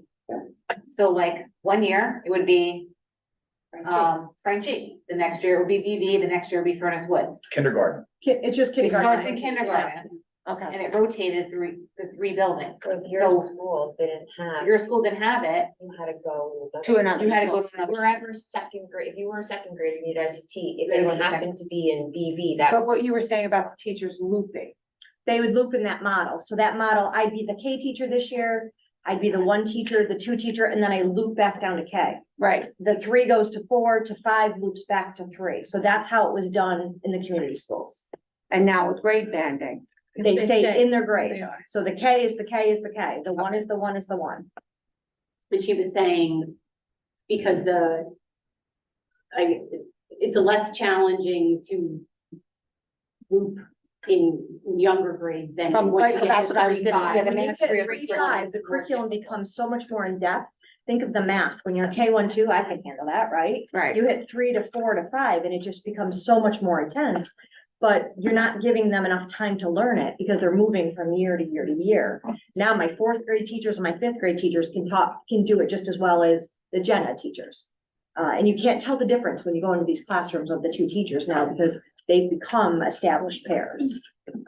Is there not a benefit to education though, when kids have the same teacher year in a, like, the looping model is an academically Yeah. beneficial approach for kids? I would say I agree with you, and we gave the teachers the option if they wanted to loop as they did in the past. Yeah. And no one really wanted to do that because it was nice to be in the same classroom with the same person. I'm asking a best for kids question, not a I future would- preference I would question. play devil's advocate, because what if you're a student and you don't vibe well with that teacher in kindergarten, Yeah. and now you're stuck with them, No, kindergarten, well, you first can- grade, second grade? There's always an Yeah. escape hatch in looping for both the student and the teacher. But I will say that a long time ago when I came here, the very first question they asked me was, can you get us to stop 3 years? We only want to do 2. And we almost had that agreement. Yes, we did. But the other thing I'll say, Jeremy, is think about this too. When you think about a student with a disability who is now attached to Margaret. So year 1 to 2 isn't so bad, but I now have a 3rd year. I, as a special ed teacher, when I taught, I didn't like to keep the kids 3 years because they became reliant upon us. That makes So we also have to think about that. Yeah, the independent piece of it. Which whatever model we're in, I guess my question was, even if we stay as we are, is there not a benefit to the loop? Depends on the kid and it depends on the adults. I do bring it up every. now and 80-20 then. rule, right? Yeah. Are most kids gonna benefit? Because the reality is yes, then you make the exceptions and figure out something for the kid. that's Maybe it would be the loop where you move buildings. That's not fun. No, nobody's moving across. Don't say But that out loud. there's already Sounds been like our teacher movement conversation too, today. right? We had teachers move this year, from last year to this year. There's Yeah. teachers that are in different buildings, Yeah. 22, With our 23, and then 23, 24. And think- teachers. Thinking about a teacher, you teach it the first year, and as you're teaching, you think about, oh, this is how I want to change it for Right. next year. That's true. And then it just keeps getting better, but then next year, I'm not doing that, I have to start all over with something new. So if we are keeping them in something for a while, they can master and perfect it and learn every year, how can I do this better for the following year? Yep, let me- Does any model cause us to have teachers move grades more frequently? No. No, I don't know. The role is always interesting and sometimes you're surprised, you know.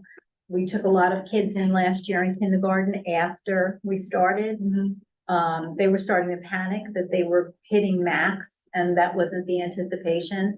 So, I mean, you could look at it. Do you want to do you want to make a decision based on that? The No. role factor? I'm Or you asking. want to know I what think it looks there's a- like? I think there's a multitude. I don't think I want to make a decision on well, maybe one item, but that have different weights. But I think the reality is it's important to explore what all of them are. And the point of the conversation is not to say, well, I'm not getting hung up on one or another, but it would be irresponsible not to ask a question and understand the impact that they all have and then make a decision, Yeah. synthesizing the data. It's hard, the tricky part comes, and it exists right now at Furnace Woods. So there's a disparity between the 4th grade and the 5th grade. Yeah, for small, right? Right, so now you have to say to yourself, next year when that grade rolls up, Mhm. those teachers have to go down. Yeah. Mhm. So it's a forced loop, reverse. But is that more prevalent if you, so now you take, is that more prevalent if you take Plan B or Plan C? Does that situation get exacerbated because now you have, you could doing that to build? If you look at the size of the grade and look at what the school houses and watch that grade roll through, the closer they are together, the less likely you are to have that wild swing back. It's more and forth. dependent So- upon the actual enrollment. So if the schools are similar in size, you have that less of the case, but if the schools are very different in size, Mhm. then that. If the grades are. No, it's the grade. Someone may have to move a building, someone may, and it's all based on seniority and this, and it I would becomes a huge say process. after this fifth grade, which is Yes. small, then they kind of level off. And they're close Yeah. enough together. Fifth grade. Fourth grade this year. Did I Fourth. say the wrong? Yeah. I think you said fifth, but I. Fourth grade is a small grade, so that will be a disruptor all the way through middle school. Behind them, the grades coming up are fairly consistent within maybe 10 children of each other. Yes. So it doesn't swing wildly anymore. That's just one little oddity that. I mean, next year in Furnace Actually, Woods, if you were, kindergarten's the same size as fourth grade now. So only 2 and 3 are similar, and then there's 20 fewer kids in first grade than there are in 2 and 3 now. Right? Is this enrollment accurate? So the So- kindergarten is super small, like the fourth grade is currently, they're the same size. yes. Yep. So your biggest class right now is in So you're gonna fifth have grade. this, you're gonna have this problem now. So it's gonna be cyclical, honestly. Yeah, gonna be a it's gonna sign. keep going Then like you're this. gonna be steady for 2 years, then you'll reduce for 2 years. Yeah. Right. But the good thing with the banding is like when we had over the summer, when 3, 4, and 5 were, the classes were a little too large, and we didn't want to keep them that way, we could just add another section and. Yeah, instead of, if you have 3 different buildings, then you would Correct, have to add. and that was one of the advantages that we talked about even a million years ago when we were first discussing this. We always were in a situation where one kid coming pushed into over. a school could Oh, I- push you over. My son did 26. Yeah. What, fourth and fifth grade, 26 and fourth and fifth grade. There was no Room. let's add a section, Yeah. you know, like it wasn't. The fourth grade current class. How much growth has there been since they were in kindergarten in terms of how many I don't students know. have entered? There's a But has lot there to been, find out. there's a lot in that There's a grade. lot. I look back, there's a lot. From 2021 to 2023, fourth grade is down 43 students. Oh, there you go. So I If was you just go, looking to see. if you go back to October of 21. Yeah, the fourth grade 21 was- It was at How would one. they see in at kindergarten? Do most Did of they the come grades in like grow So at fourth grade. from some of the years, 'cause I'm just trying to see if the kindergarten class will grow potentially. I can't see. So your kindergarten in 21, Amelia, was 163. Your kindergarten now is 139. No. No, but I'm saying like that are now kindergarten That are class. now kindergarten. I'm wondering if the trend has been where our now kindergarten class throughout the years, if they tend to increase. Plus 35. Wow. I think it really depends. Oh. I just So wanted to just see like follow the your trend. chart across. Yeah. Follow your charts across in the back. Yeah. So if you look at the K in 21. But I have to go diagonally. Yes, yes. Okay. Yeah, you gotta use that. Yes. So what is it now? Fourth grade, so you're looking No, at 1. So this is one. We're 23. No, this is June. Yeah. Okay. 160. Oh, right, that's, So got them that's, doubled. right. Current fourth grade was 133 this year, Mm-hmm. and they were 133 last year. They were 126 the year Yeah. before. They started out at 158. No, they No, started they at, started at 125. 125. Yeah. so the current Oh, fourth 'cause I carried grade that is extra column. the October of 21 second grade. Right. Yeah. Yeah, because it's October, June, you gotta skip a column. Just as a further business rule, we're looking at the live birth data because we couldn't revisit there was a 10-year enrollment projection that was done, I believe, in 2023. And we already saw a discrepancy between that, and it would take too long to rerun the numbers. So we looked at 3-year enrollment trends for demographic data, and then also we can monitor the Westchester Board of Health live birth data. And they're showing right now that children born in 2020, which would be an incoming cohort, would be at 131.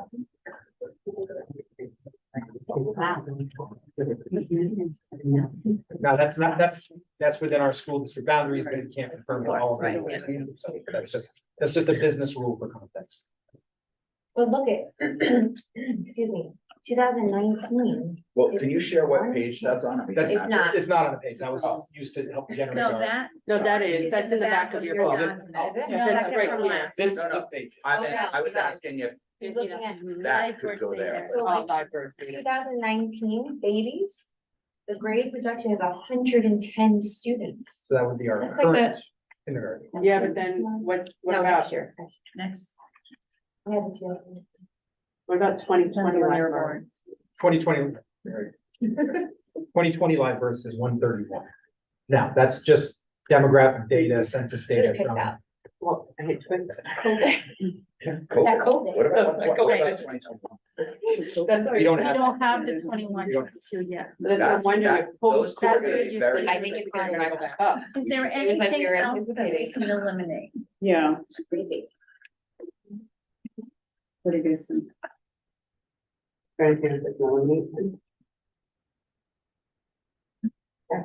I mean, based on, for me, Plan C, I think it doesn't address the inequity, it causes inequities. I don't like this, having our special ed kids move from building to building, and it costs us the most full-time teams. I'm not sure we want to dig any deeper into that. Have other models that meet more of our needs. So is there anyone that wants to continue moving forward with that model, reviewing that model at this point? I don't think that we're gonna get information that would give enough people to vote for that over alternatives. Right. Reading the room. I don't think that we're gonna get a yes vote on that one. That's gonna carry over the other choices. And that's from someone who prefers that. Okay, so we're taking C off.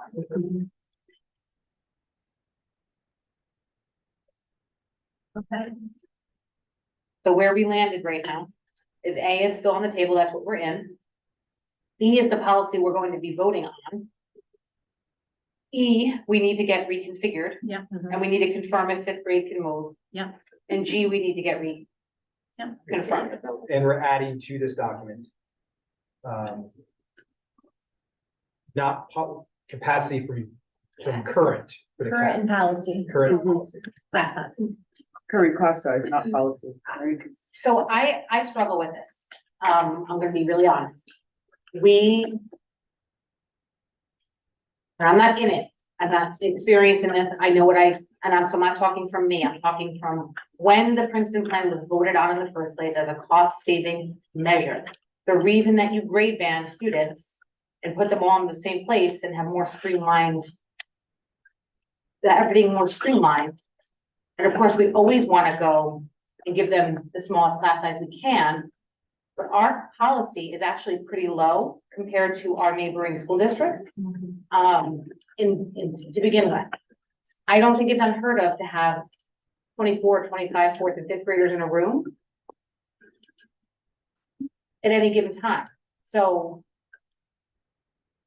this is me. I don't necessarily want to build these out, assuming that we're going to add 3 more teachers again next year. Third grade, we were at cap. I just wanna know what it looks like. I understand That's it. that. Mike, what were you just gonna add if you don't? I saw you raise your hand and then. I was wondering if for context purposes, we would consider the fact that if we run these figures by policy, that allows us to consider sustainability of that particular configuration. Yeah, that is true. I also think that like, if we're trying to figure out, Your rule of thumb is good. It's add 1 more classroom per grade. I don't know, that might be too much. It's close. But I think, so it's like the great debate, right? Should it be 22 kids in a room? Should it be 24? What is that different?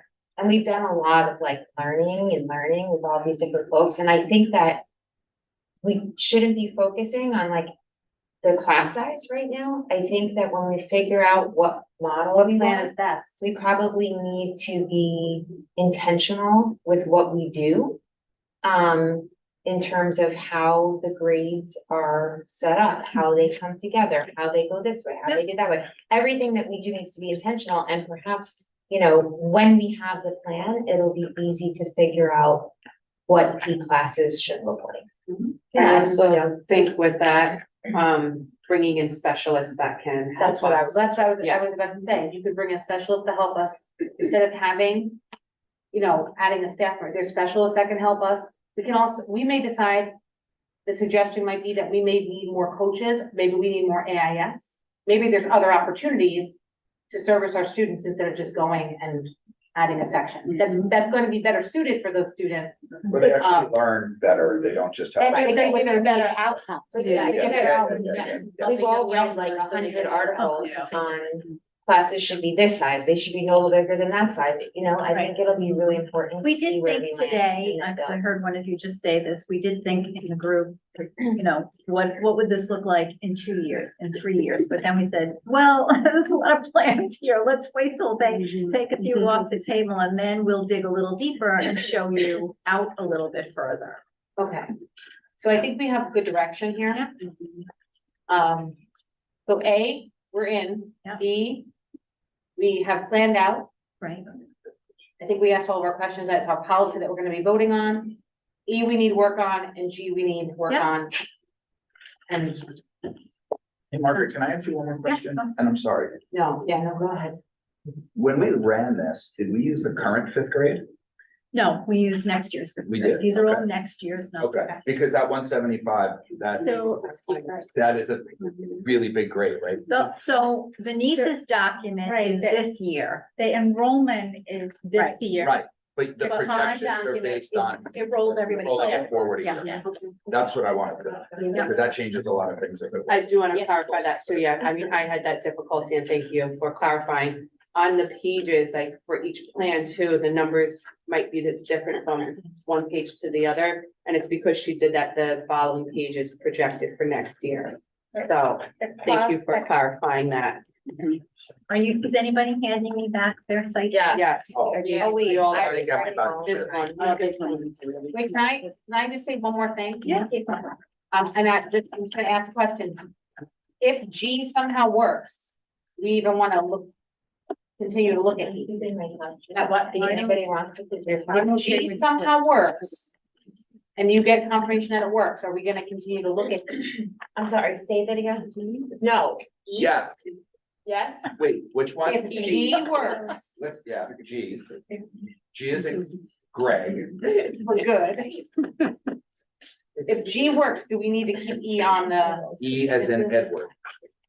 No, because it's the same plan. Yeah, making sure. she I'm doesn't- trying to help. Yes, you are. Yeah, no, I don't, I like I don't think so, because No. it's essentially the same thing, it's just putting fifth up to the middle school. That should help you. When you don't have to- getting rid of E. So if G works, right. If G works, we don't need E right now. Yeah, E and G is back, I'm okay with getting rid of E too. Yeah, I'm like, one less thing to. Egg without the extra G. Yeah. You want it? No. I just have to talk. Yeah, I just have this. So I just want to, Is everybody good? Everybody's there? I want to thank the board for their. Yes, I did. I want to thank the board for the thoughtful conversation about the questions we posed, for giving the cabinet some direction into how to provide more detail and more accurate data to help you moving forward. And I want to thank our cabinet for really pulling together some thoughtful considerations for the board to consider in this process. So it's truly a team effort. And if I may say, it's been a pleasure to see the conversation. Thank you. Thank you, everybody. So much. All right, and I have a motion to close. Motion to close the meeting.